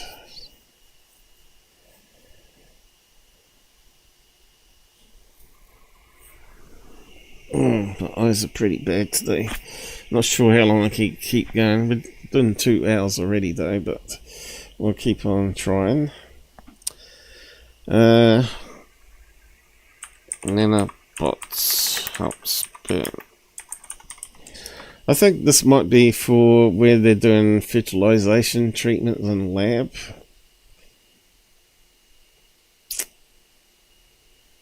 Where they want the sperm from the men to try and fertilize the egg. Sperm bots is the first one that come up here. 2016 though. So yeah, it's been around for a wee while, hasn't it? 2016. Looks like it come up in 2022 again, 2018.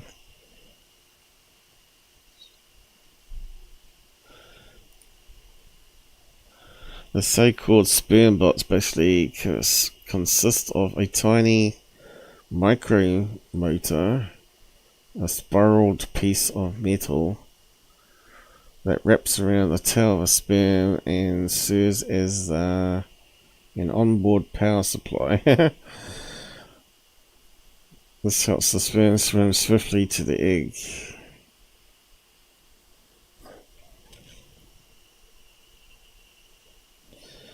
Yeah, I'm not too sure if I believe it.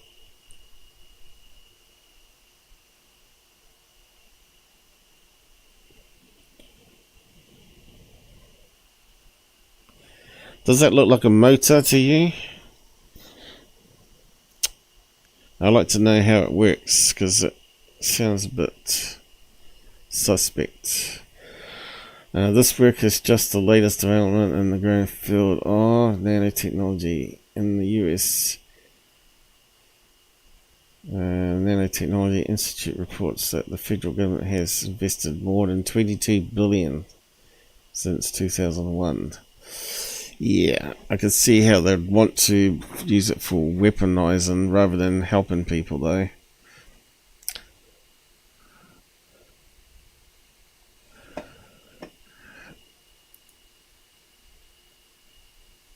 What else we got here? 2020 National Institute of Health. Indian guy, Singh. 21. Let's have a look at that one. So it looks like it might be legit then, if it's on scientific reports. Artificial flexible sperm-like nanobot based on self-assembly and its bidirectional propulsion. Come on. My crazy zoom thing's not working very well. No, when I want to go that way, it goes the other way. Now, okay. So it's abstract here.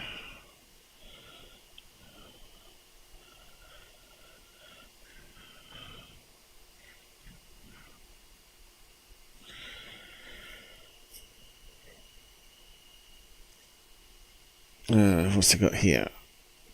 Here we propose artificial flexible sperm like nanobots synthesized via a facial self-assembly strategy using ferro-oxygen. What's that? That's iron oxide, isn't it? Nano beads, a flexible polymer flagella for the first time, which can generate bidirectional flagellar propulsion under preceding magnetic fields. So they must have external magnetic field that is moving it like iron filings, right? And they're actually, it's not actually got intelligence control, they're actually moving it with a microscope and like a magnetic horseshoe or something like that, that's sort of directing it over the sperm and then pushing it towards the egg. That's what it is. It's not really a bot. Hasn't got any intelligence in it. Now I see what they mean. It's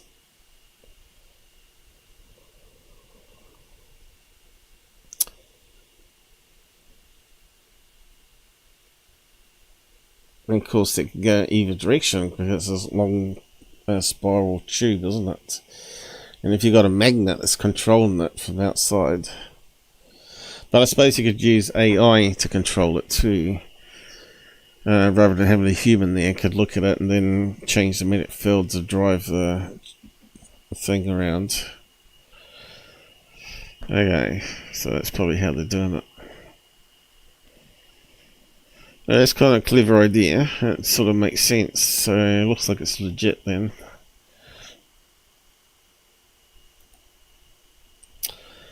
Okay, mylar balloon with reflections. Okay, this is a new one. It's just come out.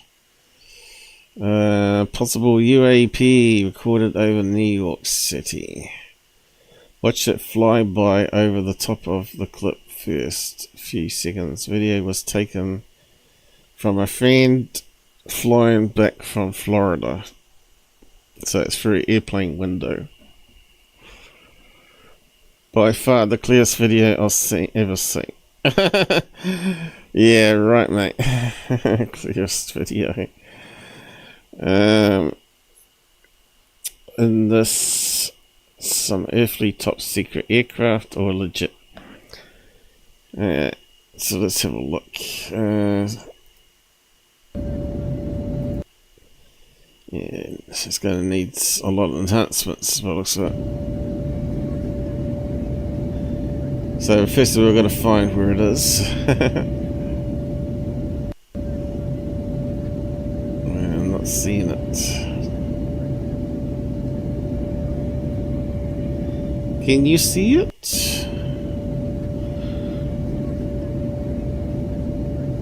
I can see cars. What's that boat down there? Really clear footage, people. Yeah. Can we see it? No.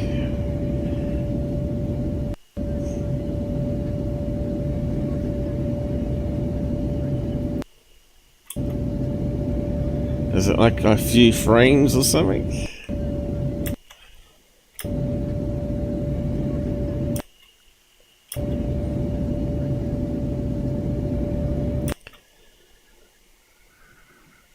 Damn, I see anything. Do you have to go running?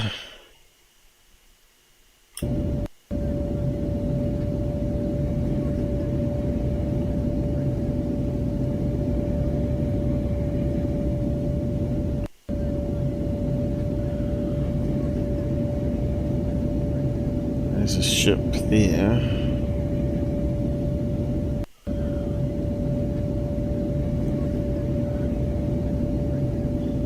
Like to see if anyone's actually done some processing better of it, because this is garbage. You can barely just see. This is clear footage. You can't really see the cars on the bridge even.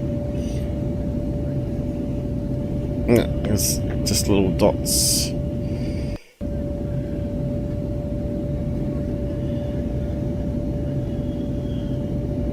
Container ship.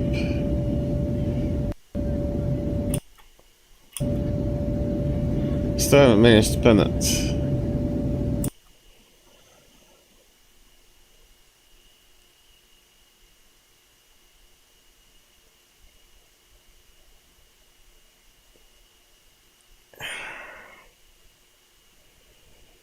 You have really good eyes. Oh, so I can't see it, even zoomed in. And it looks like it's out of focus, doesn't it? That's because he's filming through a window, and if we look at the edge, it'll probably be auto-focusing on the edge of the window here.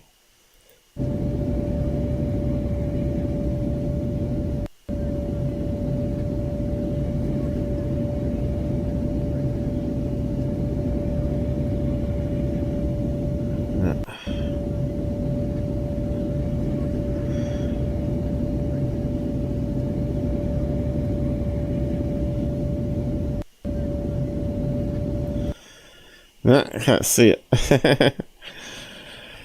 So let's see. Watch it fly at the top of the clip. First few seconds. Great stuff. So it's going to be really hard to stop it and start it on this. Alright, I saw something fly past here. Okay, we know that birds and bugs can fly that high up. And certainly balloons can get that high up too. So there was a thing that went across the screen very quickly there. That needs to be slowed down. Let's see if we can get it. There's a little black thing that pops up a couple of frames. Whereabouts was it though? There. And we can't step backwards on this crappy Twitter player. So we need to watch it come from here.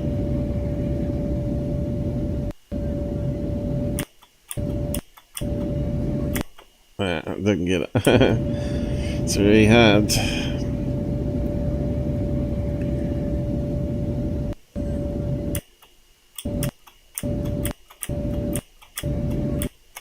No, still haven't got it.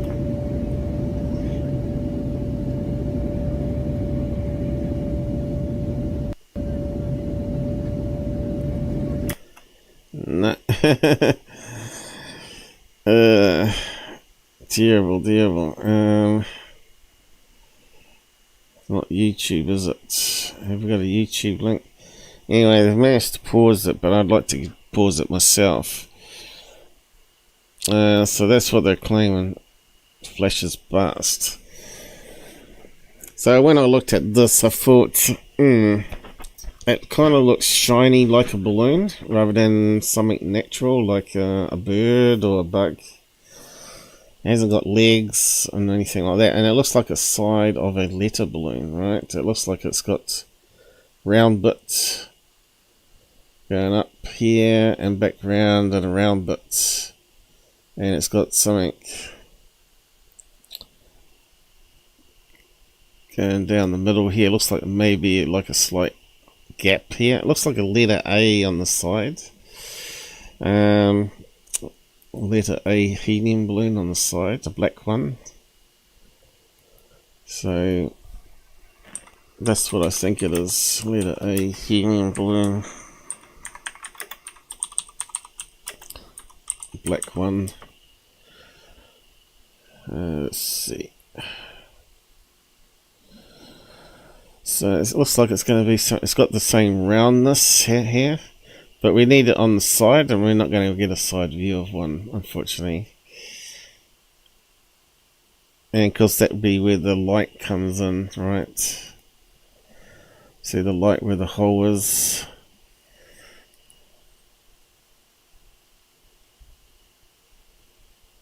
So it's going to be one of these ones.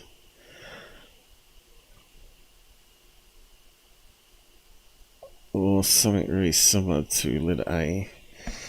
So let's have a quick look.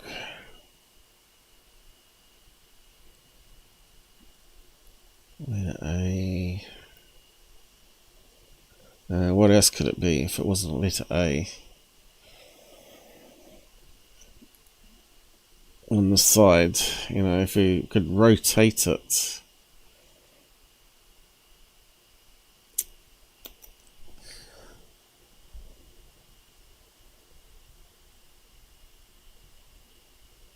See, I think it goes up here. Looks like it might have the bar further downwards, so it's further down, which would make sense. See, that one's too high up, so it's not that one.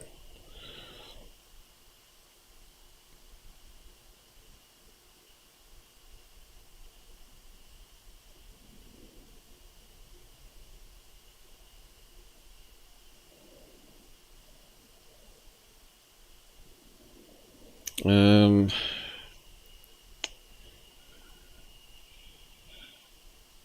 looks symmetrical. I don't think it's a 4. There's another funny shaped one here. So that would be alright if it was a black one. Okay, so we need a black version of that one. But we need a side view and we ain't going to get it. So it's more likely going to be something with the bar going further down this way.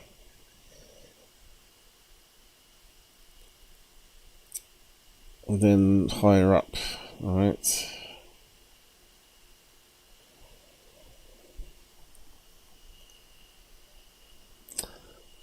Okay, let's just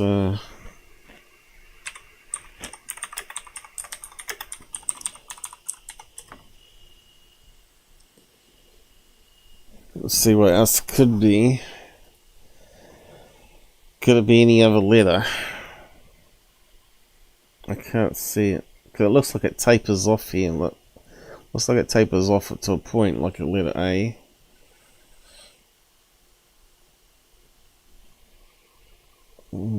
What do you think out there, guys?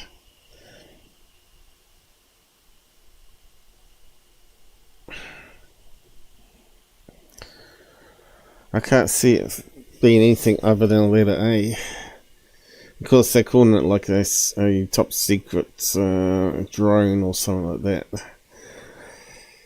Or some sort of craft or a UFO.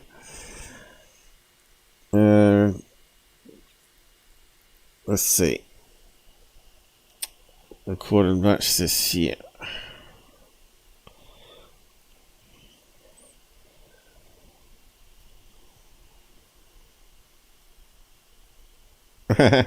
So they're now saying the bridge collapse is going to be related to UFOs, not some sort of drunken sailors, which is what we've heard now from news sources, that they were drunk and they broke lots of regulations and protocols.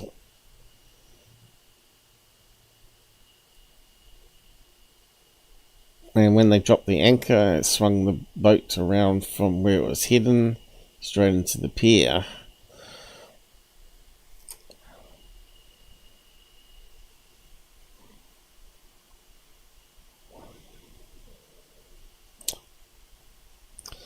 Mylar balloon with reflections. I didn't say it was a letter balloon there though. So he's claiming it's a solar tube balloon. No. He's wrong. You can't get that kind of shape.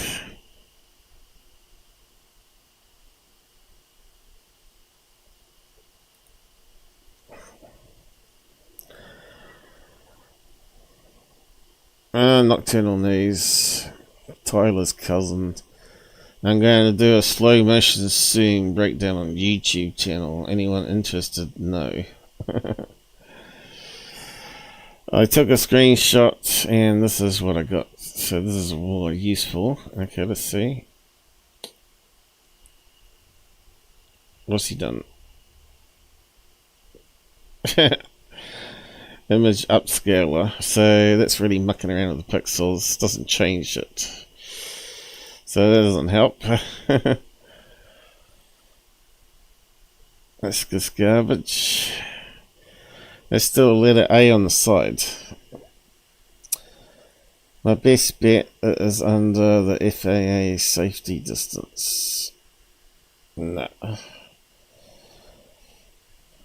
Not a UFO that you want to be in.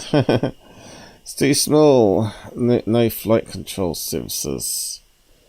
No visible means of propulsion, which suggests it's a balloon. How is it able to fly at the altitude and speed? Well, yeah, the plane's moving. It's called parallax. It looks like it's moving faster than it really is. I'm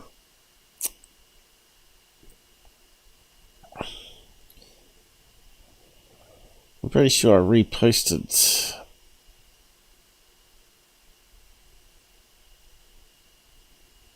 Yeah, we already got the video though. But Reddit. It's not a UFO. Look how small the video is. It always screws up on Reddit here for some reason. Yes, you need to see it slow down.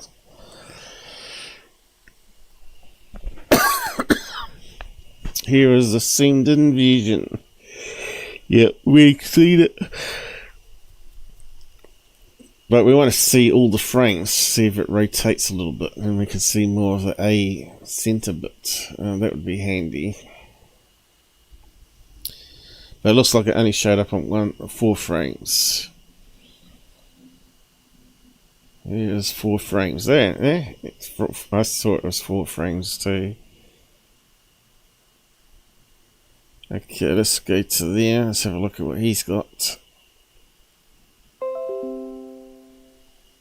What's going on?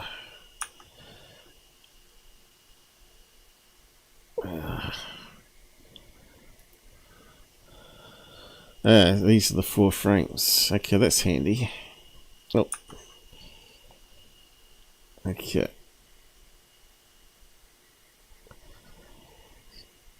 So it is rotating, right? So it's more straight on here.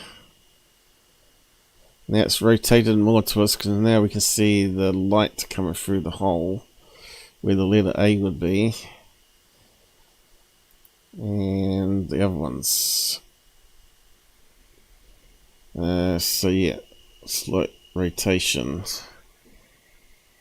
But that's all we got. It sort of stays the same, pretty much. Give or take a few pixels.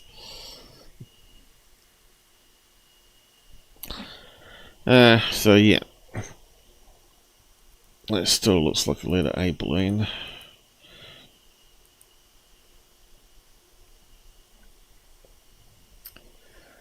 So what did these people say?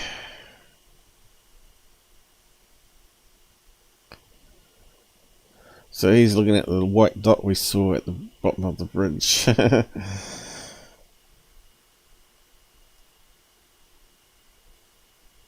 Another door part falling off a plane. Yeah, well, it's a possibility. It could have fallen off a plane. But it's not in this case.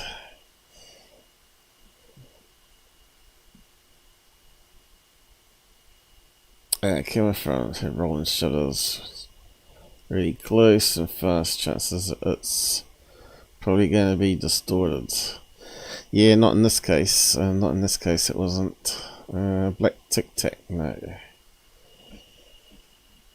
Looks like a drone. See, I knew they would say drone. No, it's not. It looks like a black mylar balloon. View more.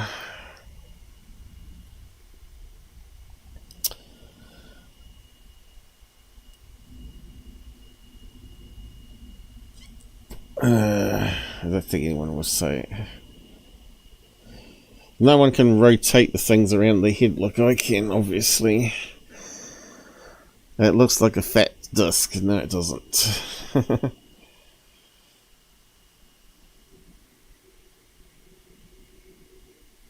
That looks nothing like a bird or a balloon.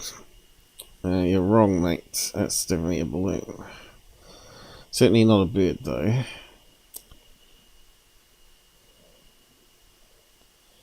I am tripping, or could this be 100% be a balloon? Not saying it definitely is, but nothing like a balloon. It's a massive stretch. So these guys can't think 3-dimensionally in their heads. Let's see if we can get a letter A balloon on the side. Where did we get to there? Letter A mylar.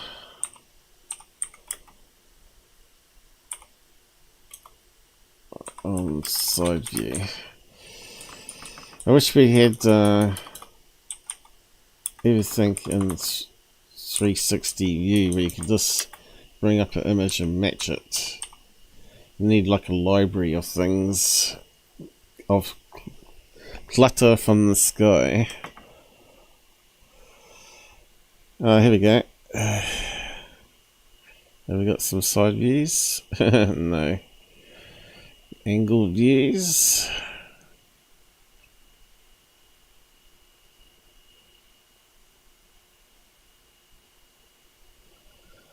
I thought we were going to get something then. There's a good one, where it's way at the bottom. So we need a black version of that one. At the bottom.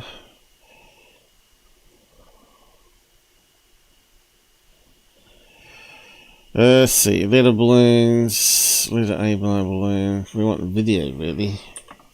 It's rotating the wind, that would solve it.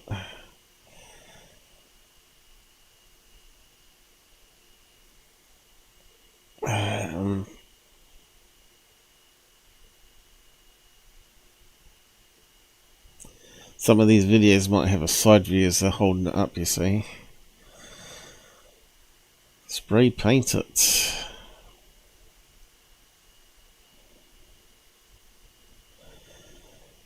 We got the letter A there.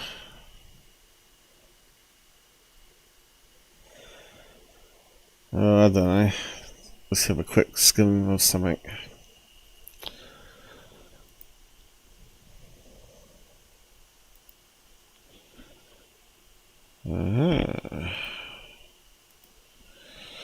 It's moving it too quick. Sped it up, you see.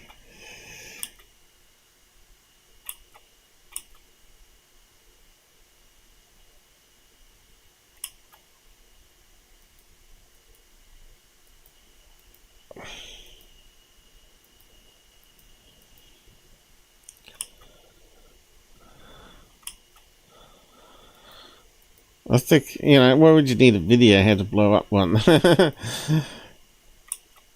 People make videos about anything. We just want to see one of different angles. Here she goes, no. Not the best video.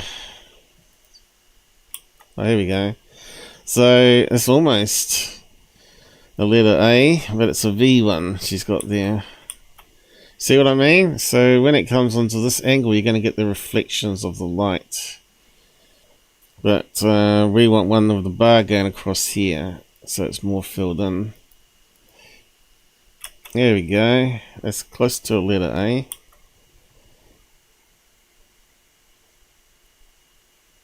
You need to rotate it around towards the camera for us. Come on. Rotate it, rotate it. Yeah, she ain't gonna do it. That's the closest we're gonna get it when she blows it up. And she's off the camera view there. She's just blowing it up though, with breath, not helium.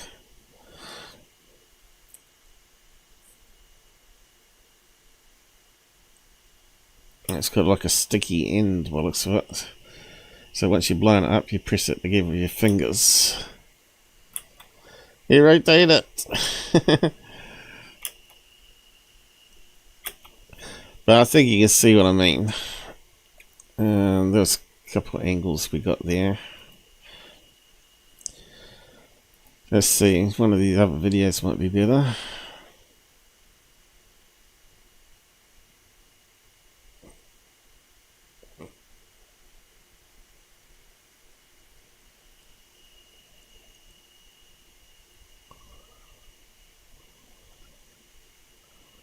Have to stick them together.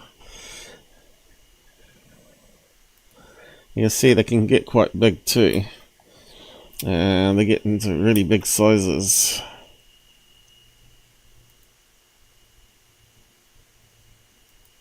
There we go. But we need letter A. We haven't got one.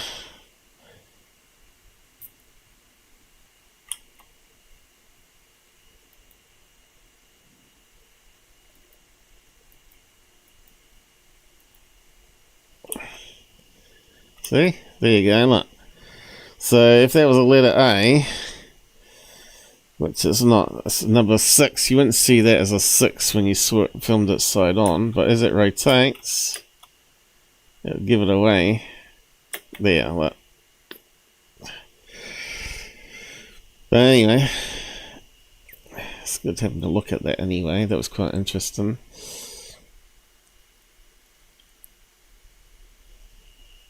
I probably should post on Reddit there, tell them what it is. I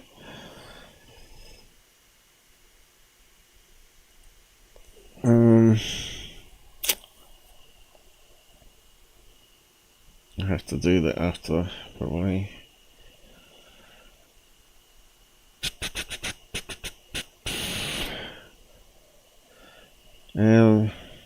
What should I do with it though? I'll just pin it, drag it to the front so I can look at it later. Okay, so that one's solved. Pretty sure I said it was a letter A balloon.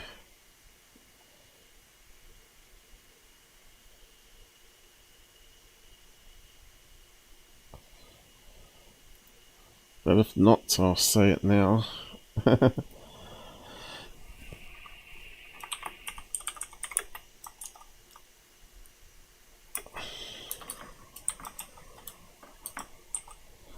What's going on? Oh, I need to get toilet. It's a balloon.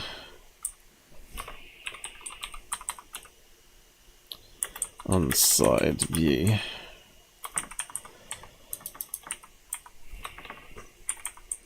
Black one. See my live 182 on it. There we go. Solved.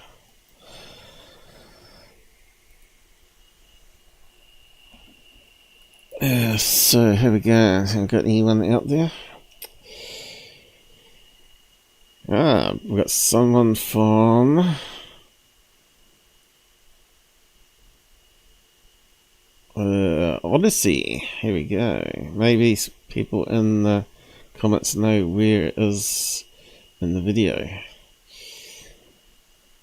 New York City, according to the title. The cool crazy guy on Twitch. Oh, come on. Oh, come on. What did I miss?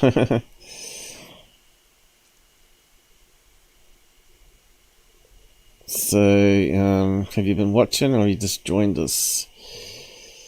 Thanks for joining us on Twitch. We've not had anyone join us for weeks. I'm not sure what's going on there. I suppose they don't promote it, don't they? Do they promote it on Twitch? So they've got live streams currently going. I think it's only people that previously were subbed to me up there that know about it, and you're the only one that's still using it. Cool crazy guy. And we got this one, how did we say that? Amphinion. Oh, it's probably two names, is it? Mylar. Thanks for joining us from Odyssey. You're the first one to actually comment, as far as I know. And we got Hang 10 Alien Server. I think you ring a bell. You're the one with the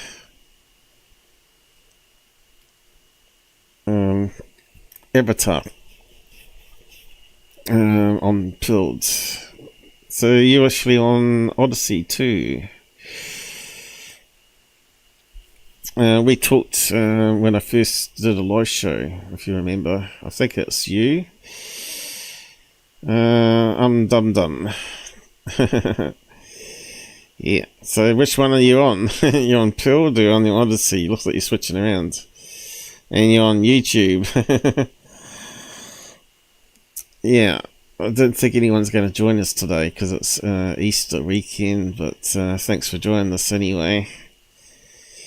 A lot of people watch my stuff offline.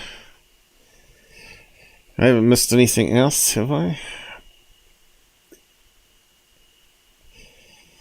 You're from Zelda. Zelda Ridiculous in LA, yeah. Yes, sorry for playing music on your YouTube before. Yeah, okay, it doesn't matter. I didn't actually get a strike on it because I managed to stop it in time, so that's alright. Else I would have had to mute it. And then, I don't know, YouTube is stupid. If you mute out music, it loses the side chat even though it doesn't change the length of the video.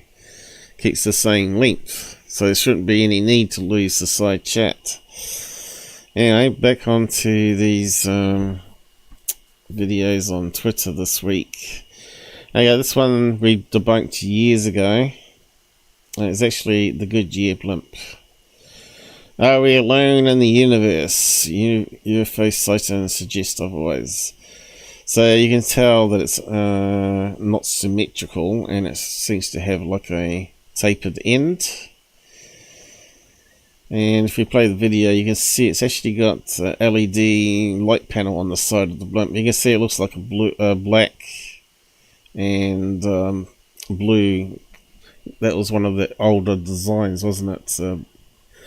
They kept changing it with sort of like a black bit or a dark blue bit down the middle with a lighter bit top and bottom.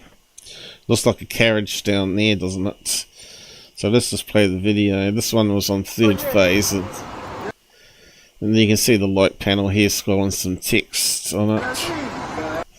This is classic spud cam where you got nothing in focus. So you can see there's nothing really in focus in that whole image. Yo, look at that. Well, we can't, mate, because it's a spud cam. We're on the highway right now. That's terrible footage. I don't know, bro. Ni idea. A mí no se mueve de ahí. He thinks people in these cities would see the Goodyear blimp, especially over stadiums where they play NFL and baseball quite regularly, right?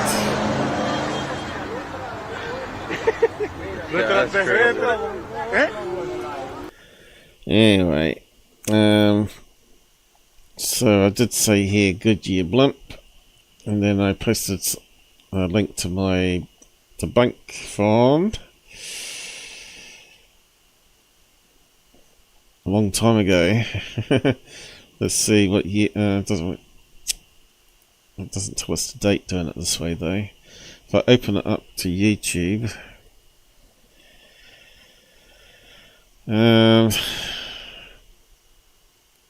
90 views 3 years ago, third phase. So they're the ones who were blabbing about it first of all. As it means it's blimp, which they should then take down the video because it's not a UFO. Or they hold on, hundreds pull over on New Jersey highway to film UFO. should rename it saying "Solved a Blimp" in the title. So they're dishonest, no doubt about it. But anyway, there's the breakdown. We won't go over it again. And I think everybody in the comments said it was a blimp. Everybody knew it was a blimp. Blimp. Debunked a long time ago. Goodyear blimp. Blimp. Jersey man. Goodyear blimp. Sorry. Good blimp, blimp, blimp, blimp, blimp. So, really, that post should be deleted. And reposted. Solved. Not a UFO, but a blimp. And next one. What have we got here? Flarkey. He's the one that hangs around on Mick West stuff. So the International Space Station was visible from that region at exactly that same time that the video was recorded. So this one could be International Space Station. Have we got a video for it? Looks like there was a video. Oh, here we go. Here it is. So, funny looking space station angle though. It's normally horizontal, if I remember right. So, UFO seen over India's nuclear power plant. Yeah, we just looked at that earlier, didn't we? Okay, let's go there. Have a look. Okay, what have we got? I've got to try and assume things are not working terribly good since I've updated the video drivers. Something crazy going on there. Anyway, have we got a video? It's a bit hard to see it because my eyes are not the best again with the cataracts. And I've got long wait lists here, and it doesn't look like it's going to be operated on for years still. By then I'll be blind and I have to give up my channel for until my eyes are fixed. Oh, that's all we got. So that's no good. We want to see how it moves through the sky.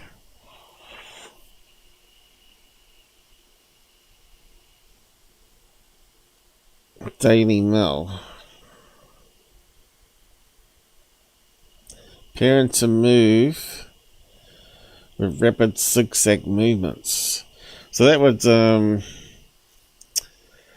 would rule out International Space Station, wouldn't it?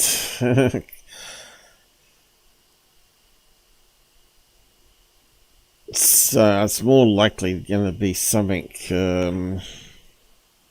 like a drone or something, isn't it? Zigzag movements.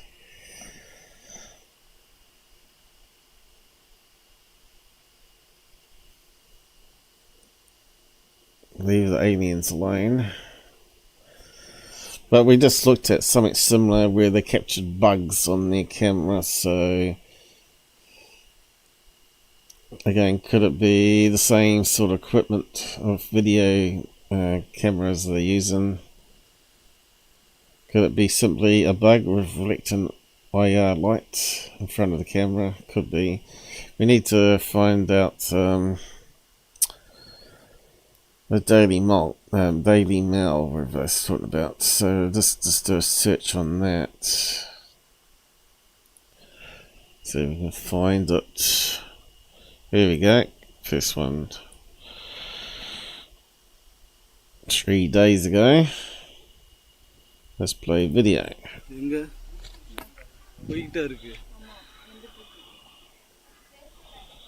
Terrible footage already. Isn't that what we were just looking at before? I think it was, wasn't it? Oh God, I hate this.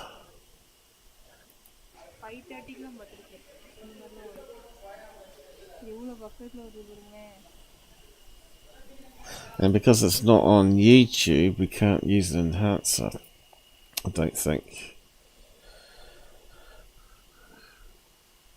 It doesn't work on the new one. I'll just zoom out again. Yeah, it doesn't work. We need the YouTube version.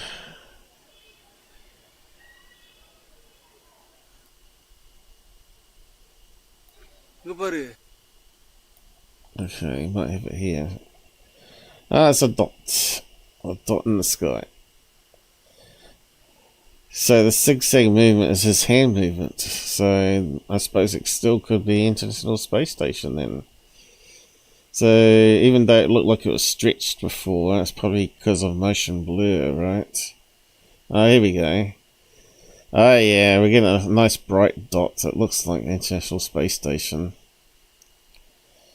And the stretching is because he's moving it with his damn hand. It's not on a tripod. So that one's solved then, in that case. Someone's investigated what's in the sky.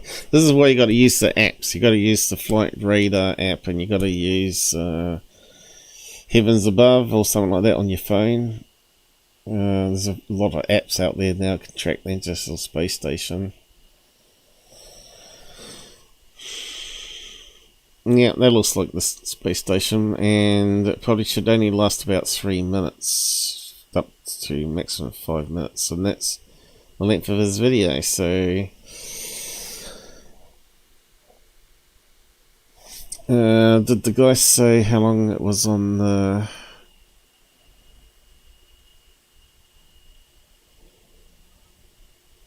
Did he say how long it was recorded for? Let's see. It's got some snapshots here.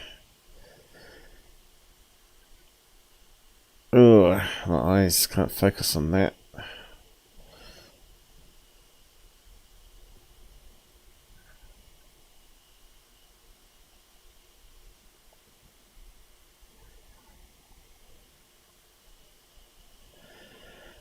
Across the sky at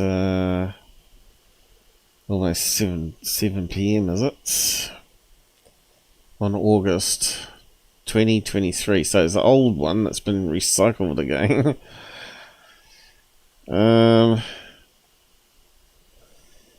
Yeah. We haven't got any other ones. And does it tell us how long it was on the screen from? So from 6:58 to... So that's there's your 5 minutes, right? So that's a 5-minute path.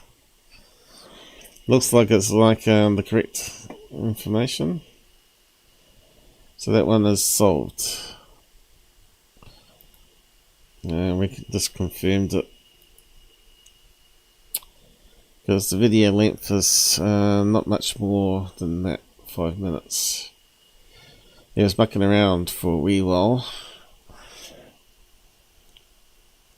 And I don't think we got a timestamp, have we?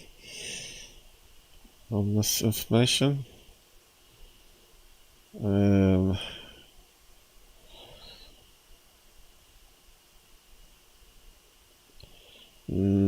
This could never be an airplane. Well, it could be. Yeah, you put it into the app. But there is no blinking lights on it, so it looks like it's a steady orange-white glow, which is typical of a satellite passing past that's reflecting the sun. However, August 8 video filmed at dusk, 7:30 p.m. local time. The eastern direction of the event at sunset refutes the notion that it's a common bright planet or star. So they're saying 7 p.m. local time, but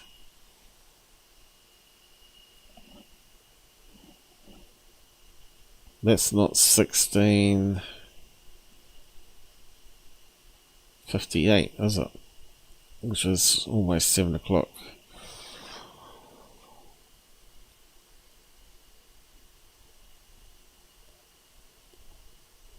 So that sort of debunks it again.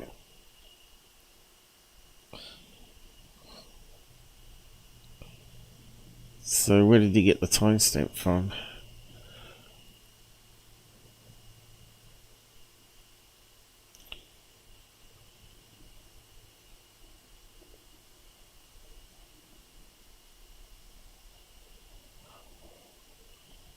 What's all that garbage?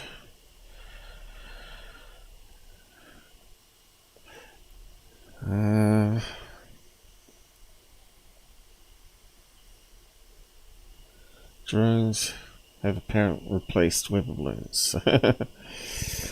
No. Yeah, that's sort of the timestamp sort of has me worried now.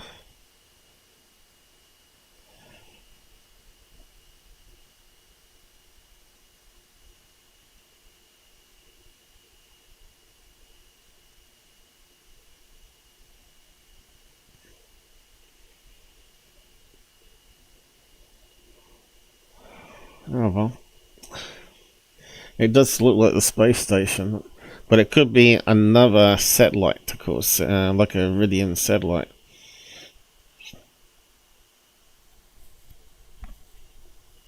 Because always you get it at the dusk, right, or dawn, and that's when the sun illuminates satellites generally.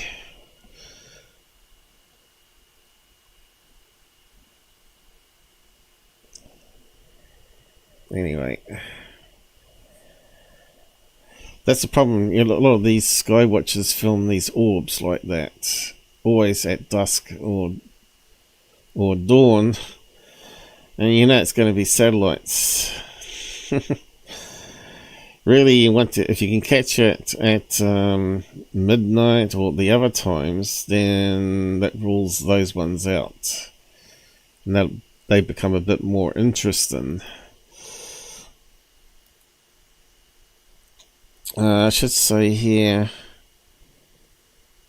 to this guy, but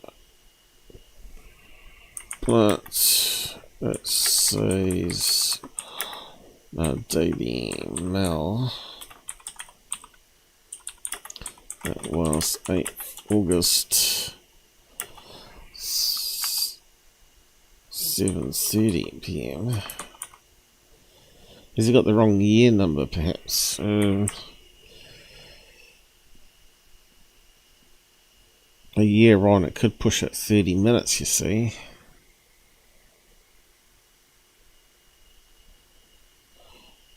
Anyway, see what it says to that.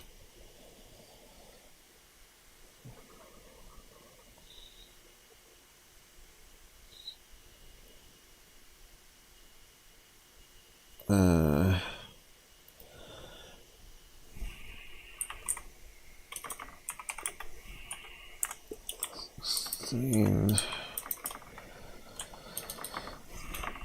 16. God almighty. 58, wasn't it? 58 to 1704. So 6:50 PM to 7:04 PM. It's pure.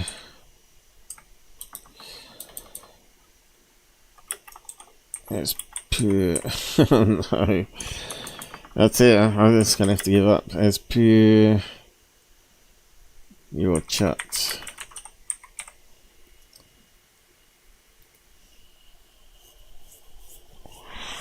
Anyway, it could be another satellite. It definitely looks like a satellite. The strangest pyramid-shaped UFO sighting ever filmed. Over where though? Filmed over San Jose, California.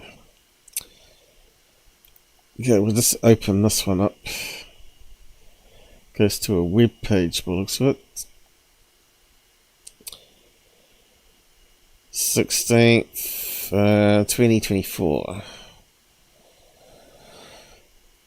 Yeah, so as soon as I saw that, I thought, yeah, it kind of looks like one of those mylar pyramid balloons, and it's got a little weight on the end here. Little small weight. It makes it upside down. So let's play the video.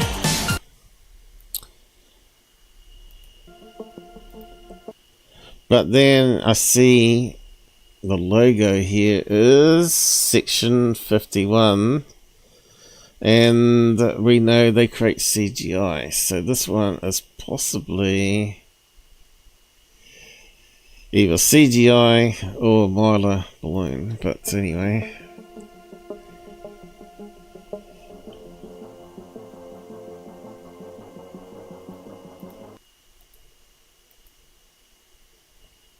Let's see how it moves through the sky. Well, that looked fake straight away, didn't it? Or the plane's going past.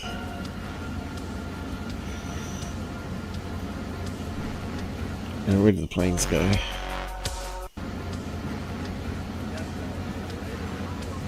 Yeah, that kind of looks fake, doesn't it? CGI? Could it be a pyramid model balloon with some fake stuff added? Yeah, it could be a combination. It looks like it's tumbling.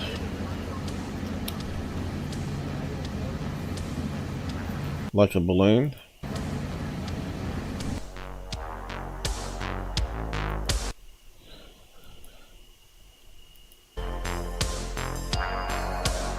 Rotating like a balloon. So yeah, I'm not too sure if it's a combination, that one. I said it could be that. Oh, I just see. Oh, I see it's CGI artists section 51. So CGI or mix. Is that an or? Or mix. Mylar balloon with CGI.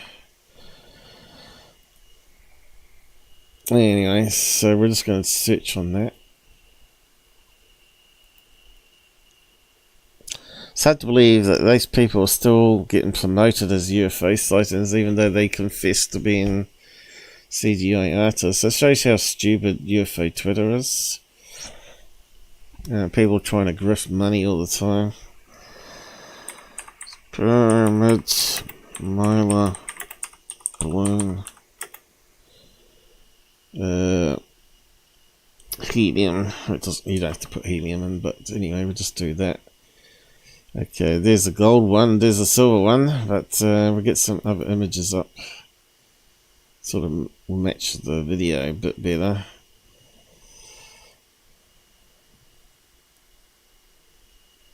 Of course, it's always going to be around the wrong way, isn't it? That's why they turned it upside down. But yeah, I've got a black one here. I want a silver version of it. Blue one, gold one, but no silver. Yeah, whether they mixed it, I don't know. Anyway. You can see there's various smarter balloons though.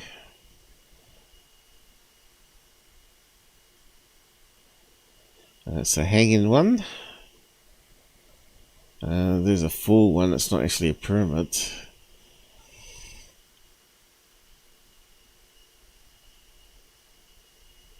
And that's a weird looking one, a candle. That's not a balloon. Let's just... triangle shaped ones, cheese and triangle full. What's that got to do with balloons? Google search. Diamonds balloon, 17-inch. Anyway. Big jumpy castle one, is it? Inflatable. So they do exist, pyramid mylar balloons. Okay, moving on. That one's solved. Possibly CGI. Or a mix. This one we debunked also a year ago now, is it?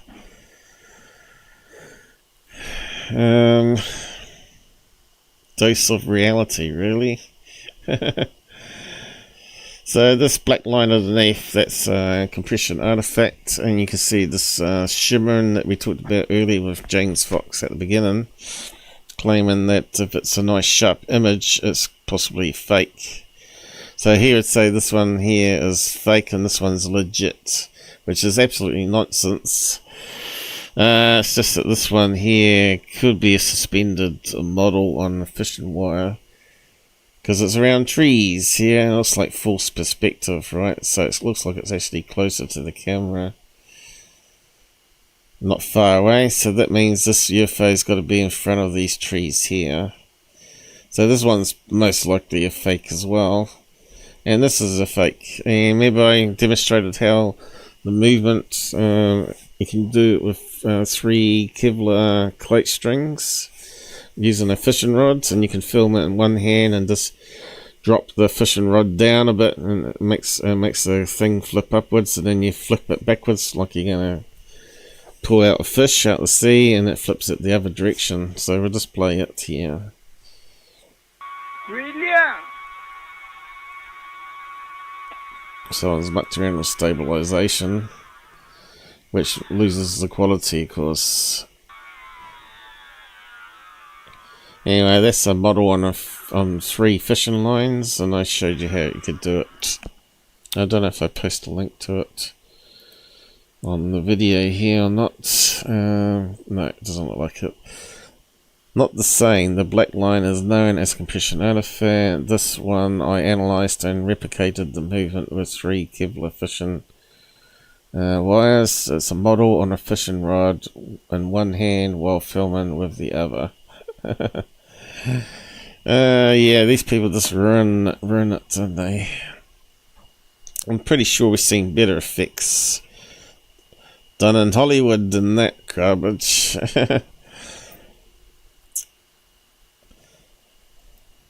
But yeah, I was looking for that video last live show, I think, and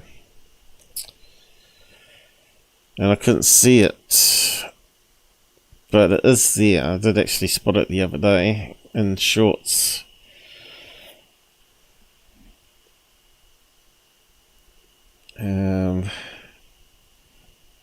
See if I can find it again. So replicated the movement of it.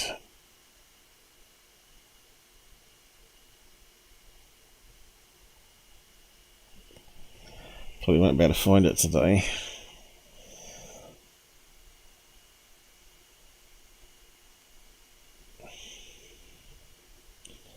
What's that one?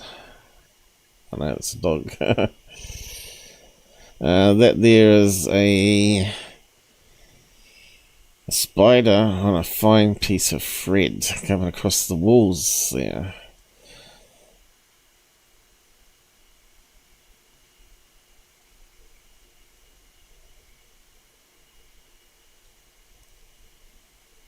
Okay, it's further down still, I think.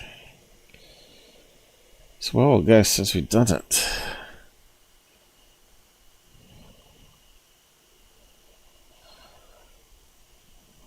Here it is, this one here. So I had a model UFO to replicate it with 3 fishing lines. You can't really see the fishing lines unless I zoom in here, but if you got the right background, like a, you know, and slightly out of focus, and if you, that's a multi-strand Kevlar one, you wouldn't need that strength. You probably need only 1 fibre of that, so you could have it like a hair fibre, so you could pull it apart and just get 1 strand of it instead of 10 or whatever that is. And it makes it really hard. But yeah, I wanted to show you that there was on a cable. Now just play it. This is how the Costa Rican. So there's a fishing line that goes horizontally between 2 trees generally. Then you have a line from the fishing rod that goes to the top of the model. And you have this other line. Oh, actually, no. In this case, I got this line going to the edge of this UFO here, I think, was it? I'm just trying to think how I did it. But anyway, we'll just play it. UFO is faked with 2 lines. Fishing line would be used, but I'm using string here. So Alright, so 1 line went to the middle that suspended it, and the other one went to the edge. So when you pull the fishing line, it tips up and flies away. you can see where to go to. And it would be hung across another fishing line going between 2 trees. Here I've just got a mechanical arm. So what he does is he releases that string on the line Well, he's got this one up with a fishing rod. Of course, this is pink fishing kite wire, Kevlar. You can get all sorts of colours, blues, whites, blacks. So you can just get the right one to match in with the background. So as he drops, you can see it go vertically like that. So he drops the fishing and rod. he pulls the other fishing rod that direction, zooms it off the camera. Yeah. Alright. So if you look at the original, oh, did I just delete it? I think I might have deleted it now. Yeah, I did, didn't I? It doesn't matter. Ancient star maps. That's the last thing to look at today, really. Yeah, I just closed it. Let's go back to it again.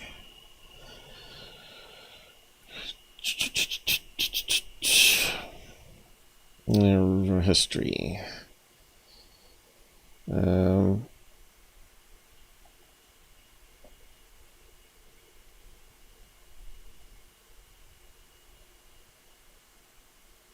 Costa Rica was. Pyramid.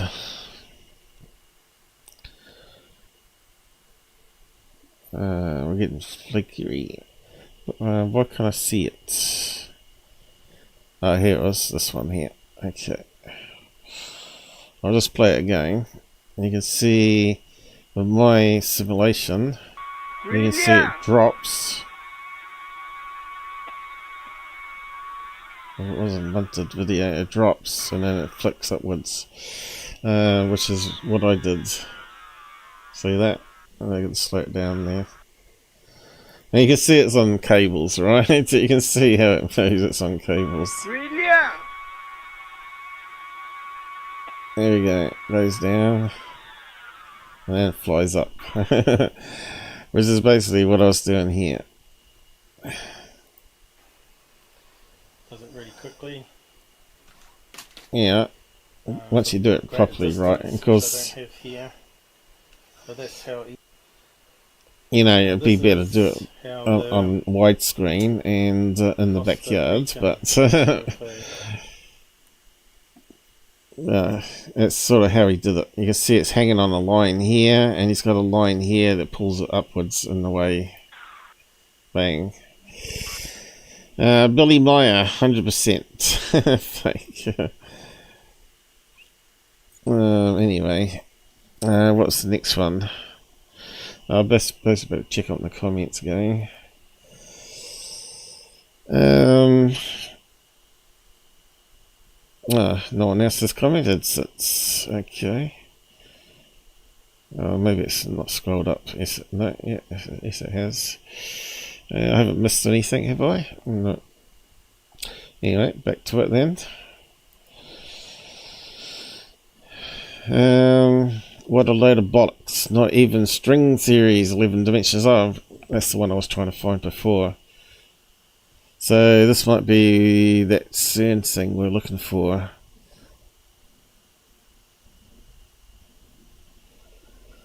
Let me just have a look at that post there. Okay, what have we got here? Scientists claim Cern has a secret program. There are beings from portals coming in and out. Dr. Astra Stuckelberger. Honorary Professor, Russian Academia of Medical Science. How's that got to do with physics and UFOs? Psychological study of social issues, co-founder, and I think someone's probably pranked her with some fake information, huh? Anyway, let's have a listen to it. Yeah, that's what I was trying to look. I knew I had something on 7 dimensions somewhere, but I couldn't find it in the search. You know how to search for it? And the 7 dimensions was mentioned way back in 2007, wasn't it? That they found 6 extra dimensions, but there was no mention about this. About a secret program that talks to aliens. Anyway, we'll listen to it now. Actually, Cern is dealing with radionuclear research. But it is more than that, because there are lots of physicians, I know some, they're doing very strange experimentation. There are beings from portals coming in and out. It's physicists from the Cern who told me this. They've testified to beings coming in and out of portals. Yes. They have, apparently, in the bottom of the Cern, this portal, this door, where they are dealing with all the subatomic dimensions. They say there are 17 different dimensions of reality. That's what those physicists say. Some others say there are more dimensions, you know. And now, when you look at what is going on in the Cern, there is a fight from some of the military agencies, intel. They say that there is a fight on time. They're trying to change time. Actually, Cern is dealing with radionuclear research, but it is more than that, because there are lots of physicians. I know some. They're doing very strange experimentation. There are beings from portals coming in and out. It's physicists from Cern who told me this. So it was a minute long repeated. So let's just go through that. For starters, we can't change time. Time is constantly moving forward at a regular pace, right? As a concept. It's not actually a physical thing. It's a mental concept for humans. So, yeah, all this idea of time travel is a load of bollocks. It's good sci-fi, though, but in reality, space-time and being able to travel back in time, I think it's just been sabotaged Einstein stuff too much. He said that maybe time slows down, but he was talking about it from a perspective that if you go up to the speed of light, you're not going to see time pass. I think that's what he meant. But they try to apply it into mathematics and all that, and then they can muck around with it and say, now you can adjust time. I think that's where it's all gone wrong. But if you're inside a spaceship, traveling at the speed of light anyway, the light inside the craft is relative to you, so time is still passing at the regular speed. So yeah, all this time dilation is a load of nonsense, really. But anyway, so there's the 17 dimensions mentioned on that lady there. I'll post a link to it anyway. You might be able to find the interview if you're really interested in it. What did I say to it? I said, what a load of bollocks. Not even string theory 11 dimensions can be proven. Now they've added another 6 onto it. It's sci-fi, and altering time and time travel is even more bananas. Time only moves forward. It's a man construction, not a real thing you can alter. She might have been pranked. They do that to greenhorns. So, you know, remember that girl that said that NASA photos have been airbrushed and she saw cattle mutilation? Well, she was being pranked because satellites can't see down to that level of tree level, especially back in the 70s, right? The camera technology wasn't there. And space telephoto lenses wouldn't have been there either. But a spy plane, maybe, it's maybe passing out 1,000 feet, or a drone, could see cattle mutilation. So NASA mucking around with a spy plane image, really unlikely. That would have been high, that would have been like high security. They would have had someone outside the door from, if they were getting NASA to process it for them, they would have had a higher security of police guard out the door and making sure no one saw those images, right? What was her name? Deborah O'Hare? Or no, Deborah Hare? Deborah Hare. I keep getting her name mixed up with the airport. But yeah. If you go and look at her claims, it's really crazy and doesn't make any sense whatsoever. So even today, I don't think we can see a cattle mutilation from space, let alone a spy drone.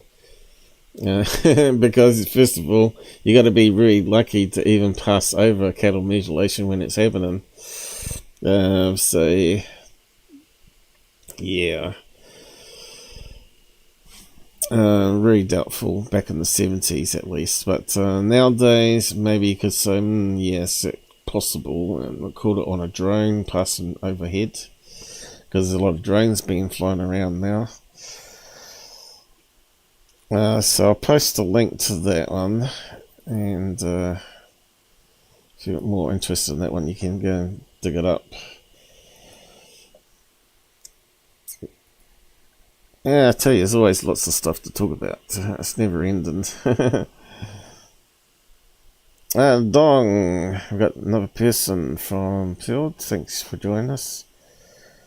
Kamalia is an expert on passage of time. I'm not sure who you're talking about, but this one's about Cern and portals and aliens. And you might be able to go and find out the show it's from, because they haven't linked it there. Oh, what happened there? Okay, that one's fixed. Now, I said that portals could exist through multi-universe theory of mine. But whether it's a dimension, I don't think it is. I think it's more likely, I wouldn't say it's bend in space, but I would say it's more like a tornado in space, you know, a bit like how you see the black holes suck in material and then shoot it out the other end. So if a portal opens up, it's more likely going to be like a field of plasma, right, that comes down into a tunnel, or more like a cone-shaped tunnel, and then you enter it, and then you get sucked up through the middle and then out the other side. But they're talking about at nano scale here, these dimensions. They're talking about these portals would have to be really small, with aliens coming in and out of it at nano scale, atom. It doesn't make any sense whatsoever, does it? Right? That'd be like saying insects are aliens, but even the bacteria on the insect is aliens, right? You're looking at the bacteria on the actual, like a back of an ant. So yeah, I'll just say the cobblers on that one. If they said they seen life in a multi-universe dimension in bacteria form, then that would be sounding more interesting to me, and probably more realistic. Anyway, let's solve that one. How are we doing for time? So I was going to do these ancient star maps, but I need to go to the toilet. Maybe what I'll do is I might start reading out some of these, and I'll go pop off to the toilet. But I have to do that with the Chrome reader. Now I found two sites that talk about the same thing in both cases. So they found a star map that's 3,000 years old, and also one from the Sumerians that's over 5,000 years old. So we have a read of both of those,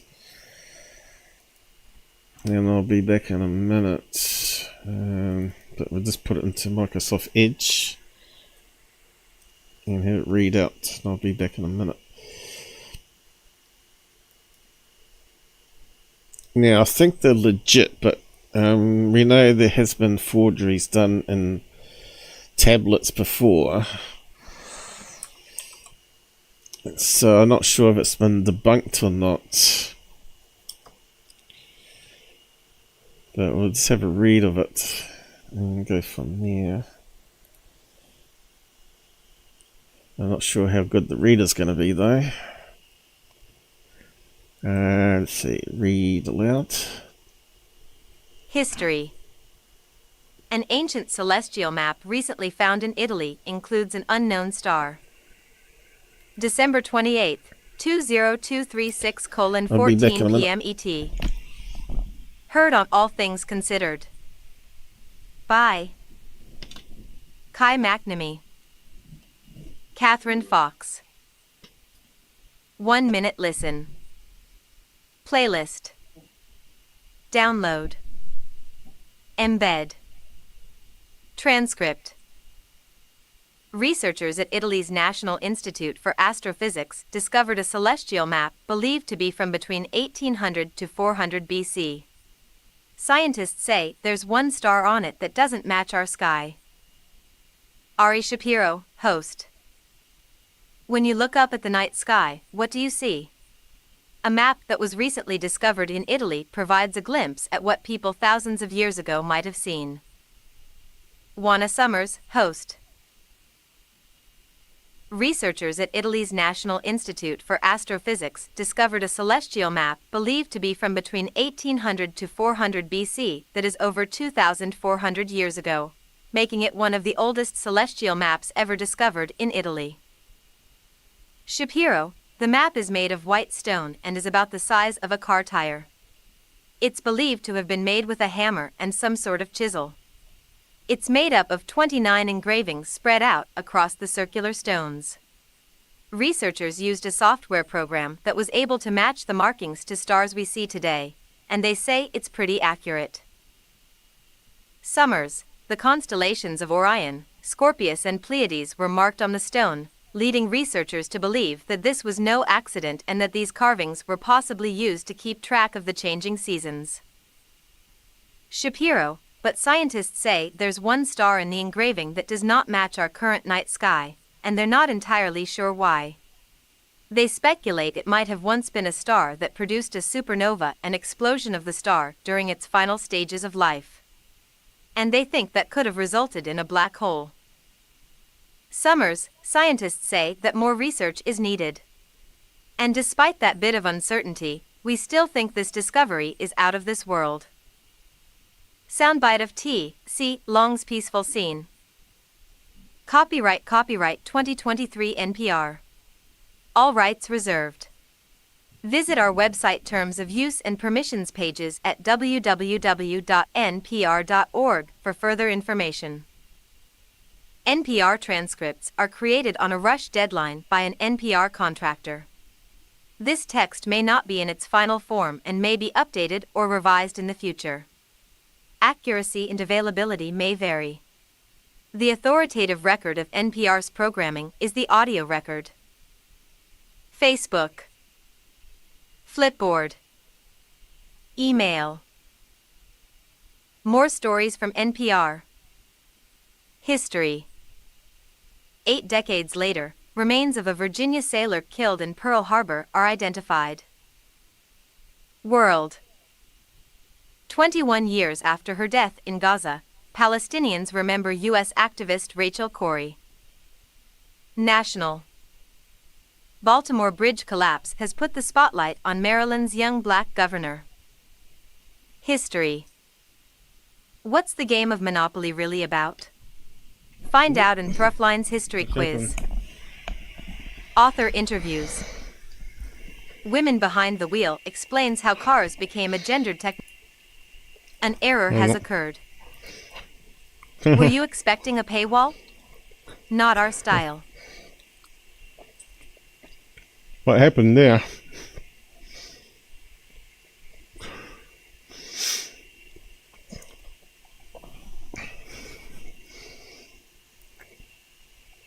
I'm not sure where we got to. I think it was reading out alright though, wasn't it? So, damn paywalls, huh?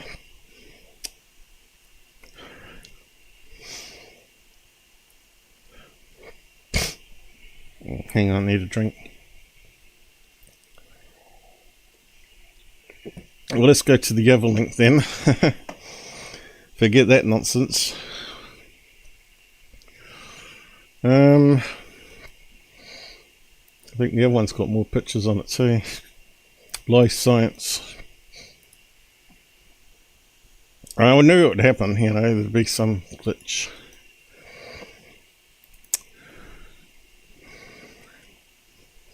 Always happens when you leave it.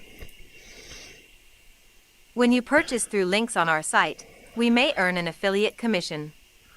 Here's how it works. Oh, God. Archaeology. There we go. Are 3,000-year-old carvings from Italy a star map? What's going on here? We've got a pop-up as well. It's popped up here. That's because I got some sort of add-on on the other one that stops the pop-ups, I think.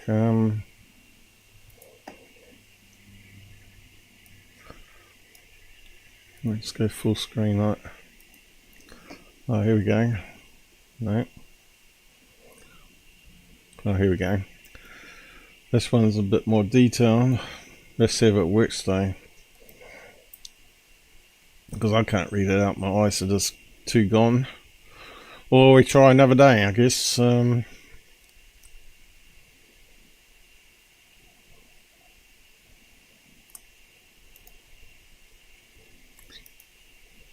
Map. Researchers can't agree. News. By Tom Metcalf. Published January 16, 2024. A new study suggests the disk was made to accurately represent the brightest stars at least 2,400 years ago, possibly as an aid for planting crops. But other experts are not convinced. Comments 0. Archaeologist Federico Bernardini, left, and astronomer Paolo Malaro at the Castelliere di Rupen-Piccolo near Trieste in northeastern Italy, with what may be one of the oldest star maps ever discovered.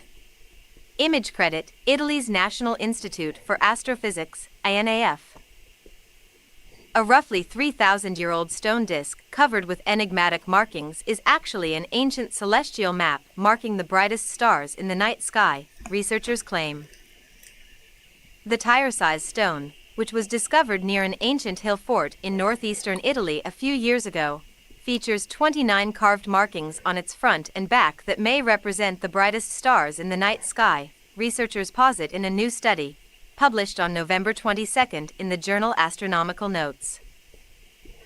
However, astronomer Ed Krupp, the director of the Griffith Observatory in Los Angeles, who was not involved in the stone's discovery, told Live Science he thinks any relationship between the carved markings on the stone and the brightest stars may be accidental.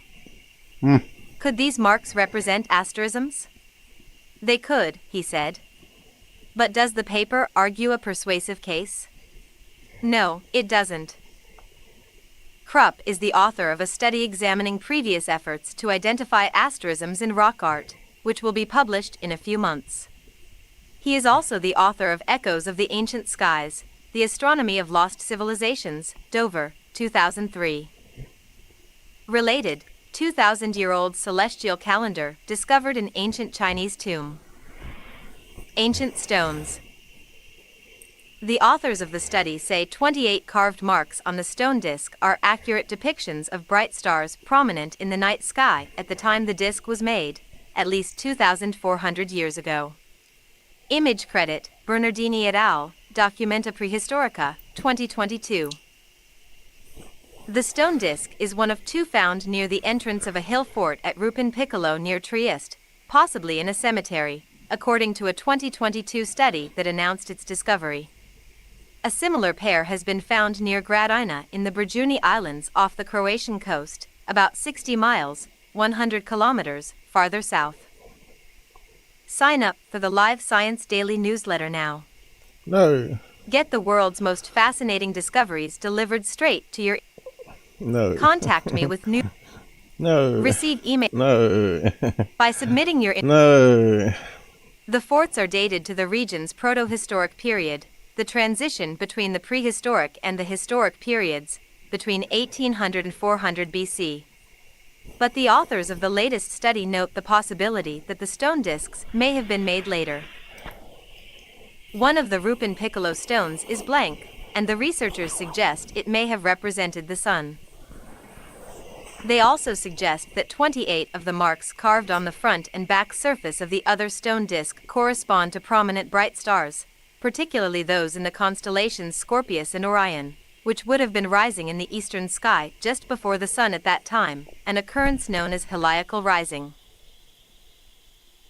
Astronomer Paolo Malaro of the Astronomical Observatory of Trieste, the lead author of the latest study, told Live Science that the statistical precision, scale, and orientation of the carved marks were evidence that they represented real stars in the sky.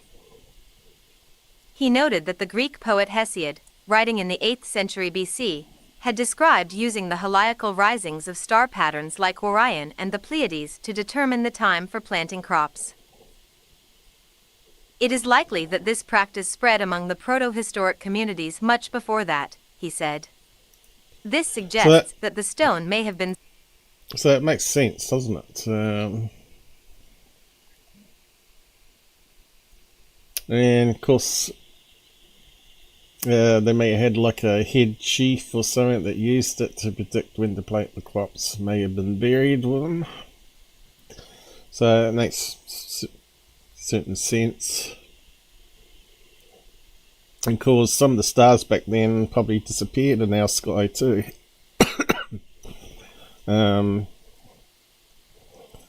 Is this the one they talk about as an extra star on it though? Yeah, further on. So let's keep on listening. Been some kind of calendar. Mystery star. The authors say statistical analysis shows that most of the marks on the disk accurately correspond to the positions of bright stars. But one corresponds to no star, and the authors suggest it may have been a supernova that is no longer visible. Yep, Image credit, Bernardini et al., Documenta Prehistorica, 2022.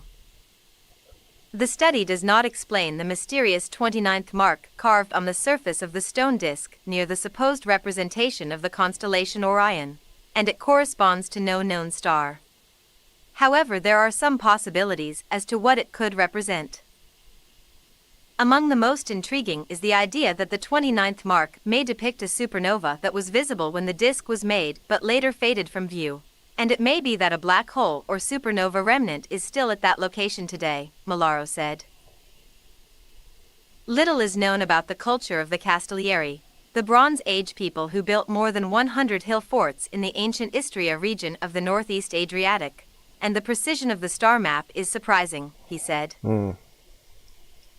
Related, 100,000-year-old story could explain why the Pleiades are called Seven Sisters.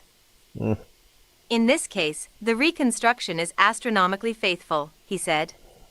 The comparison must therefore be made with the Vs star catalogue of Greek astronomer Hipparchus in the 2nd century BC. Kind of reminds me of wishful thinking. The Betty and Barney Hill star map, right? And they're trying to work out what star it is.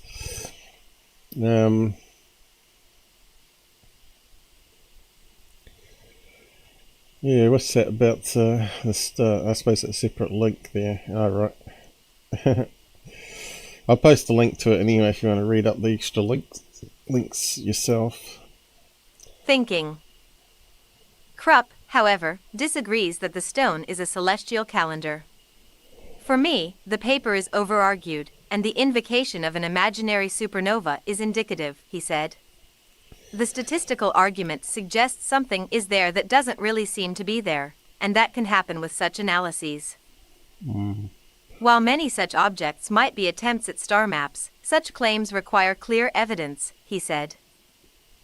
We need more than similar patterns, he said. We are pattern-seeking creatures, but we are not always rigorous in our efforts to determine whether the patterns we see are meaningful. Krupp noted that he was nonetheless impressed by the professional discipline and analyses in the previous study. Related stories.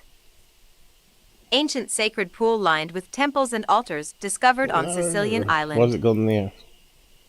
I don't have any quarrel with the author's serious intent, he said. I believe, however, the possibility of celestial representations in the chisel marks was just too tempting for them. He also said that there needs to be a clearer link between these ancient marks and the night sky to be fully convincing. I don't argue that prehistoric representations of So what were the asterisms have dots to on be the perfect. tablet buried in Many the known cemetery mean representations of then? star patterns are not, he said. But most of the time, when there is no persuasive independent converging line of evidence, you have only wishful thinking, Krupp said. This is wishful thinking. Tom Metcalf. Okay, there you go. So, it could be a star map, or it may not be a star map. But what else could it be? If the dots on a stone slab, what would that represent? Maybe a marking of houses, like a map, or cities. I don't know. That's the only other possibility, isn't it?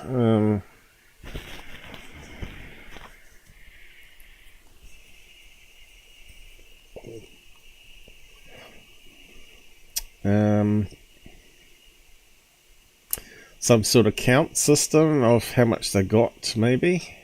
And just make another mark on the tablet. How much gold buried here underneath the cemetery, maybe. It could be bars of gold. How many should be there? Maybe there was something got stolen that was underneath the tablet. I suppose it could be a marking of how many things were buried. Anyway, that was that article. So yeah, you'd hear that on Twitter, right? 3,000-year-old star map confirmed, when it actually has other possibilities. Doesn't look much, does it? Maybe it was a wheel and it's just got little circle marks chipped into it for some reason. Yeah, I'll post a link to that anyway. You can read the other link there about the Seven Sisters if you want to.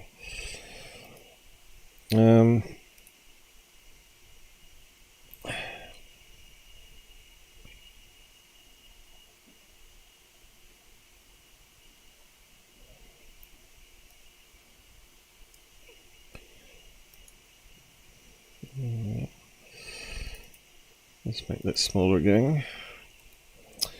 So we've got 3000 BC star map. Or is it?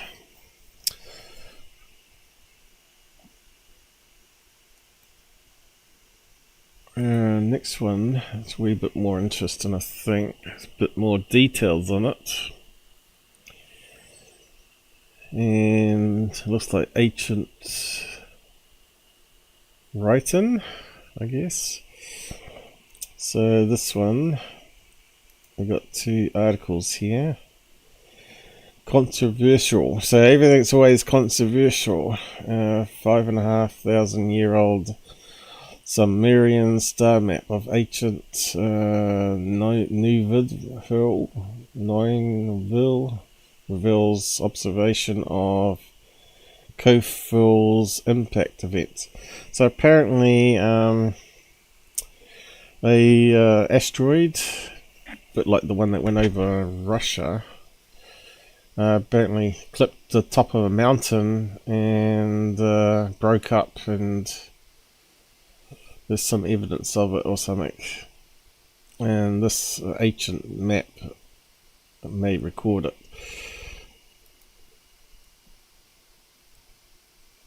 And cosmic impact. So you can see we got two articles. Which one's the better read? I don't know. That one looks like it might be the smaller one. And it's got a video there.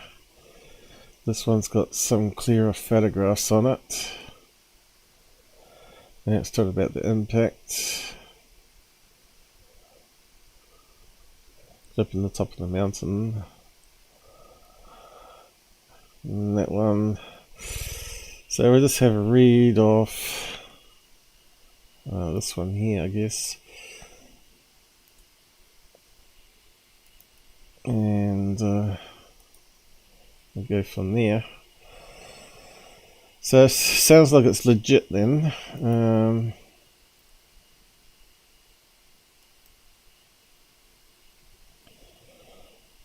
And at least it's documenting some history, I guess. So it sort of gives some credibility to maybe some of the Bible stories of floods and things, I guess you could say, or the Egyptian artwork, how they did things. Although they don't explain the Great Pyramid. Where's read out loud? Disappeared too. Why can't I see it?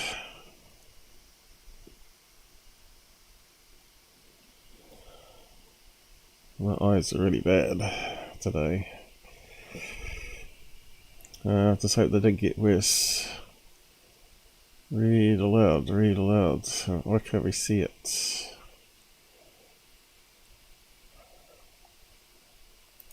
Have I gotten the wrong one? No. Alright, we can do it up here, can't we now? They've changed it. There we go. I'll do that one.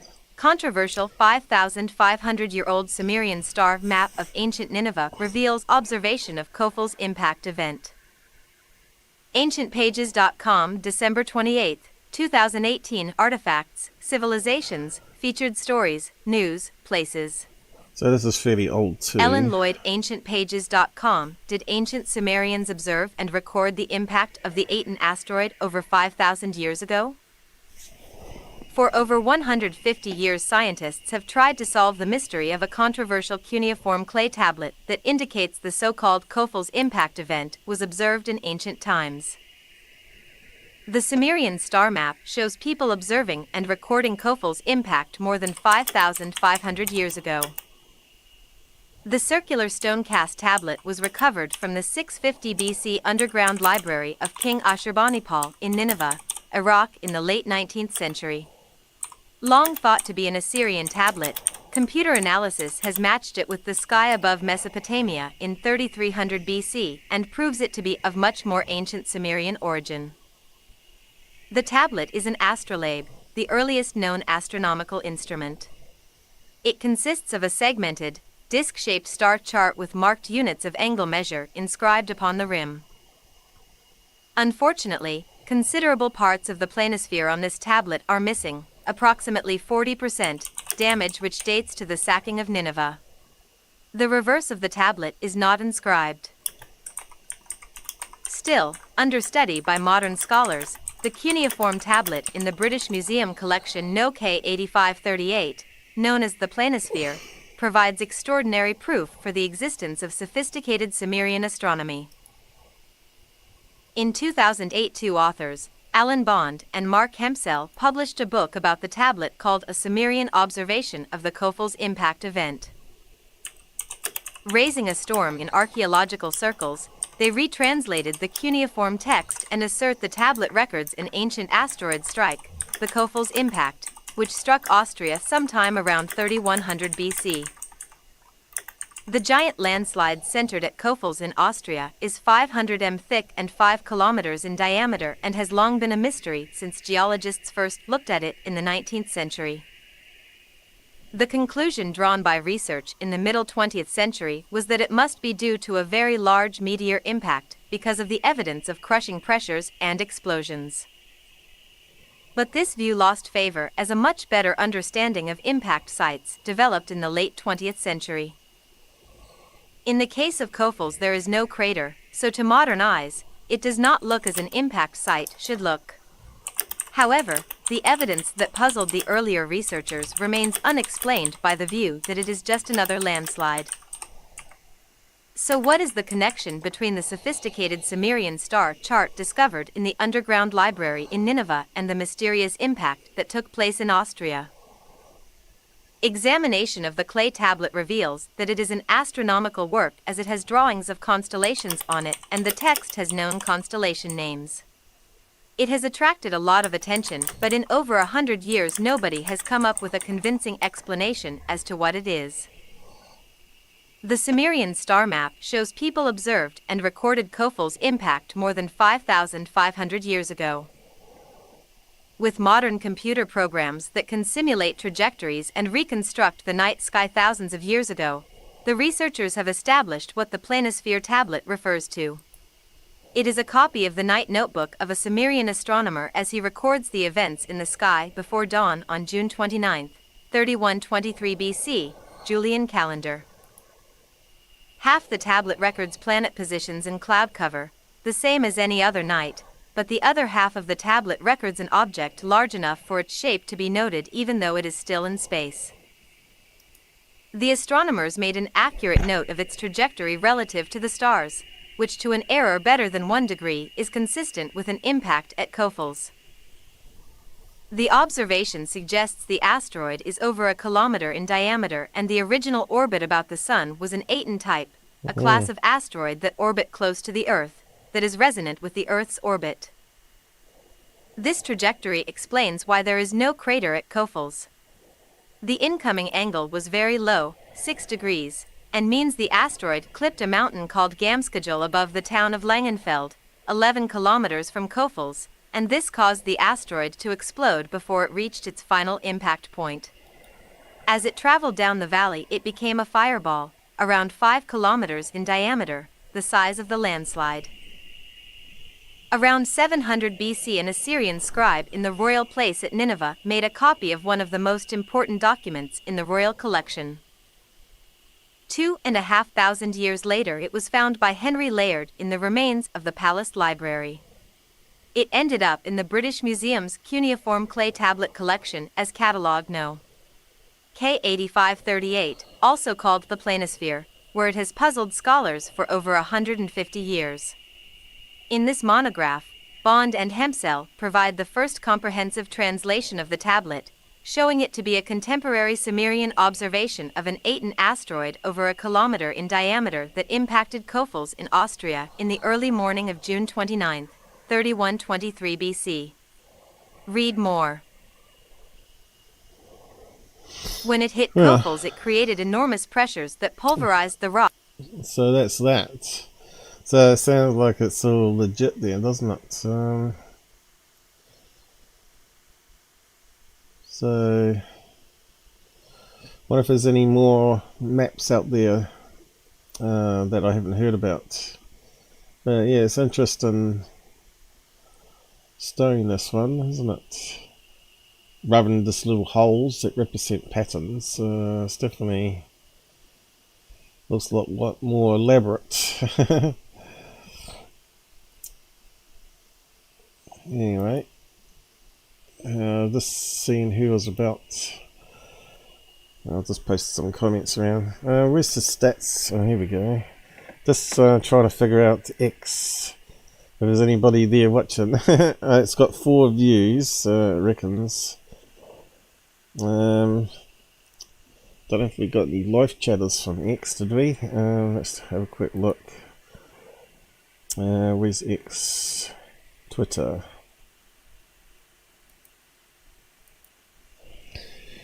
Don't see any.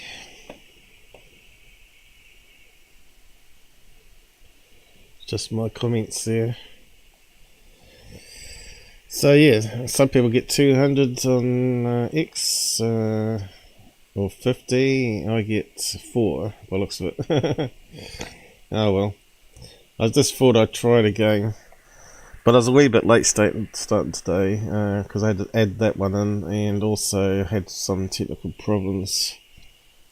Anyway, we're pretty much wrapped up for today. I'm just going to leave it there, I think. And I need to go and grab something to eat. I haven't had anything to eat yet, same as usual. Post a link to that one. Sumerian tablets, is it? I'm not sure how you spell it. Sumerian, was it? Tablet. On comets.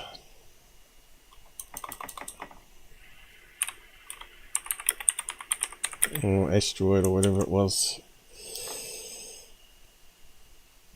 There we go. least I can now see which tab is highlighted in this new scene colour. Was there anything new on this one?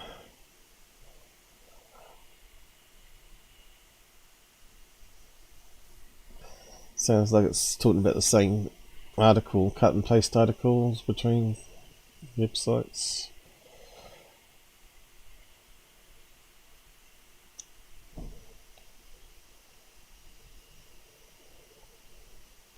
Let's have a play of that one. Boom, boom, boom, that's good impact. What's that from? Was it some movie? Looks like it doesn't talk, it's got some music. Yeah.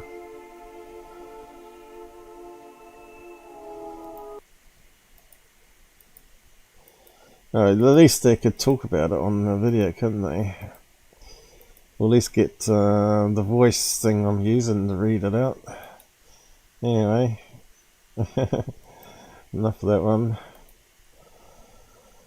And yeah, that time traveling thing when I was going to do it with robots. And New York, what's that one? That one there. Went all blank on us. Oh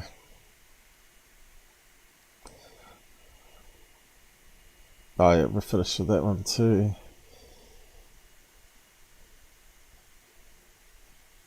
Is that in the wrong place though? Oh yeah, I was meant to reply to that one. I said it was an A balloon, right? Yeah, that's why I posted that one there. Okay, we are finished then. I have to do that after. So I'm going to say good night now, guys, and wrap up. I think we came up to 4 hours or something. Good night all. I'll try and do open lines again. Although not many people show up, if anybody. It'll be Friday night. And I'll do episode 183 the same time next weekend. Whether Robert comes on, I don't know yet, but he's still fixing his back because he slipped over. So yeah, take care on the roads, and we'll see you again soon. I don't know where all my regulars were this, but it is a long weekend, so okay, Sarah, I guess. See who shows up next weekend. Hopefully more people again. Thanks for all those that put the time to say hi in the side chat anyway. Allows me to test out all these add-ons because I don't use StreamYards like everybody. So yeah, just going to wrap up now. And take care. Hope you enjoyed it anyway. Or heard about new things at least. And that's the idea of the channel. Bit of UFOs mixed in with paranormal, mixed in with science.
Start in some of these.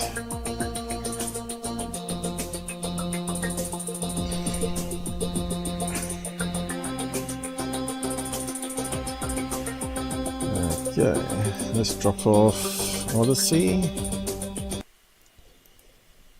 Field, Rumble, Twitch, Twitter, and YouTube.